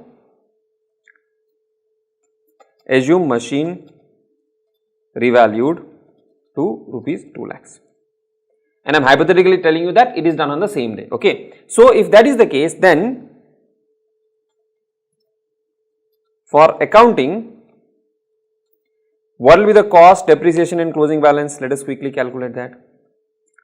Now, the opening balance will be 2 lakhs, depreciation will be this divided by 2, 1 lakh, closing balance will be 2 lakh minus 1 lakh, 1 lakh. Second year, opening balance 1 lakh, depreciation 1 lakh, closing balance 0. Okay, third year there is no depreciation. Now, here if you see, the total amount of depreciation that is charged in the books on the revalued amount is 2 lakhs, but for the tax purpose they will not allow us this excess depreciation. For tax purpose we will have to consider the cost and accordingly claim the depreciation. So, here if you see, the total depreciation as per the books is different from the total depreciation for the purpose of tax, and this is not only because of timing, there are other temporary differences. Now, one temporary difference here is because of the revaluation amount, right? Now can I say that the difference is reversed? I cannot say the difference is reversed because the total depreciation for the purpose of taxation is different from the total depreciation for the purpose of books if I have revalued the asset. So, here if you say the difference if you see 1 lakh minus 40,000, 60,000 is the difference, 60,000 the difference and 40,000 is the difference in the third year. So, I cannot say that the entire amount is timing difference, only to the extent that is reversed, that is 40,000 is a timing difference and remaining 80,000 is other than timing difference and it is temporary difference. So, for calculating deferred tax asset or liability, so to compute the deferred tax asset or liability, you will take the total temporary difference and not just the timing difference. Okay. So, the thing that you have to understand, though not again important for the examination, but for a conceptual understanding, timing difference is when the difference reverses in a subsequent period. Temporary difference includes timing difference, but also includes other differences which do not reverse subsequently. Now, can I say this is a permanent difference? It's not a permanent difference. See, the difference between the asset balance, if you see, difference between carrying amount and tax base. If you see, so carrying amount is 1 lakh minus tax base is 80,000. So, 20,000 is here. For next year it is 40,000 of difference and the third year it is 0 difference. Okay. So, the differences will be there. But ultimately the net difference at the end of the life of that asset will be 0. Okay. So, that is what is the difference between a timing difference and a temporary difference. So, before we move further, let us summarize whatever we have discussed so far. So, we are talking about deferred taxes, and this deferred taxes arises because of differences between the carrying amount and the tax basis. So, whenever you have to compute deferred taxes, the first thing that you have to calculate is the carrying amount. What is this carrying amount? Carrying amount is amount as per books. Okay. Then, After determining the carrying amount, you have to also determine the tax base. Now, this carrying amount can be for an asset or liability. Tax base is also for asset or liability, okay. Right. Now, tax base, what is the tax base? Tax base of an asset is different and tax base of a liability is different. What is the tax base of an asset?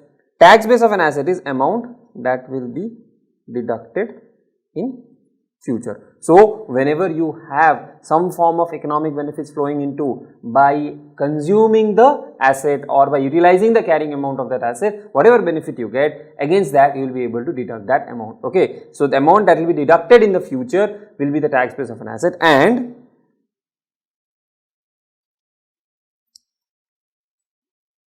if the future benefits are not taxable,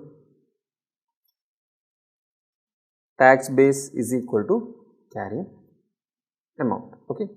Then for liability, the tax base is carrying amount minus amount deductible, carrying amount minus amount deductible. Then in case of a liability, if there is any income received in advance, for income received in advance, what is the tax base? The tax base is carrying amount minus amount not taxable, okay. So, either it is amount deductible, which is the deduction you get, or the amount that is not taxable in case of income received in advance. And assume for a moment, if the entire income that you receive in advance is exempt, that is the amount taxable is 0, then the carrying amount will be equal to the tax base. We have understood this in detail, right. So, after calculating the carrying amount and the tax base, the third thing that we need to calculate, or the third thing that we need to identify, is differences. And what is the differences? These are temporary differences, which is nothing but the difference between tax base and carrying amount. Now, these differences are classified as deductible differences and taxable temporary differences. Now, the simple logic that you can keep in mind is, if tax base of an asset is greater, then if the tax base of an asset is greater, then it will result in deferred tax asset. This will be a deductible.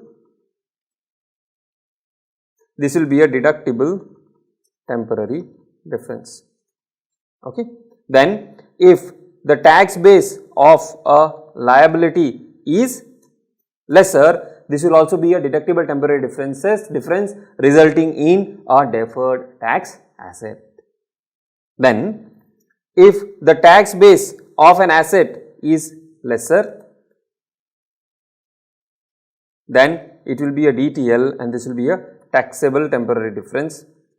And if the tax base of a liability is greater, then it will be a DTL, again a taxable temporary difference. So, this is what you need to remember, if what is the tax base as compared to the carrying amount. So, always remember, if the tax base of an asset is greater, then it will create a deferred tax asset. So, once you remember this, remembering others will be easier for you.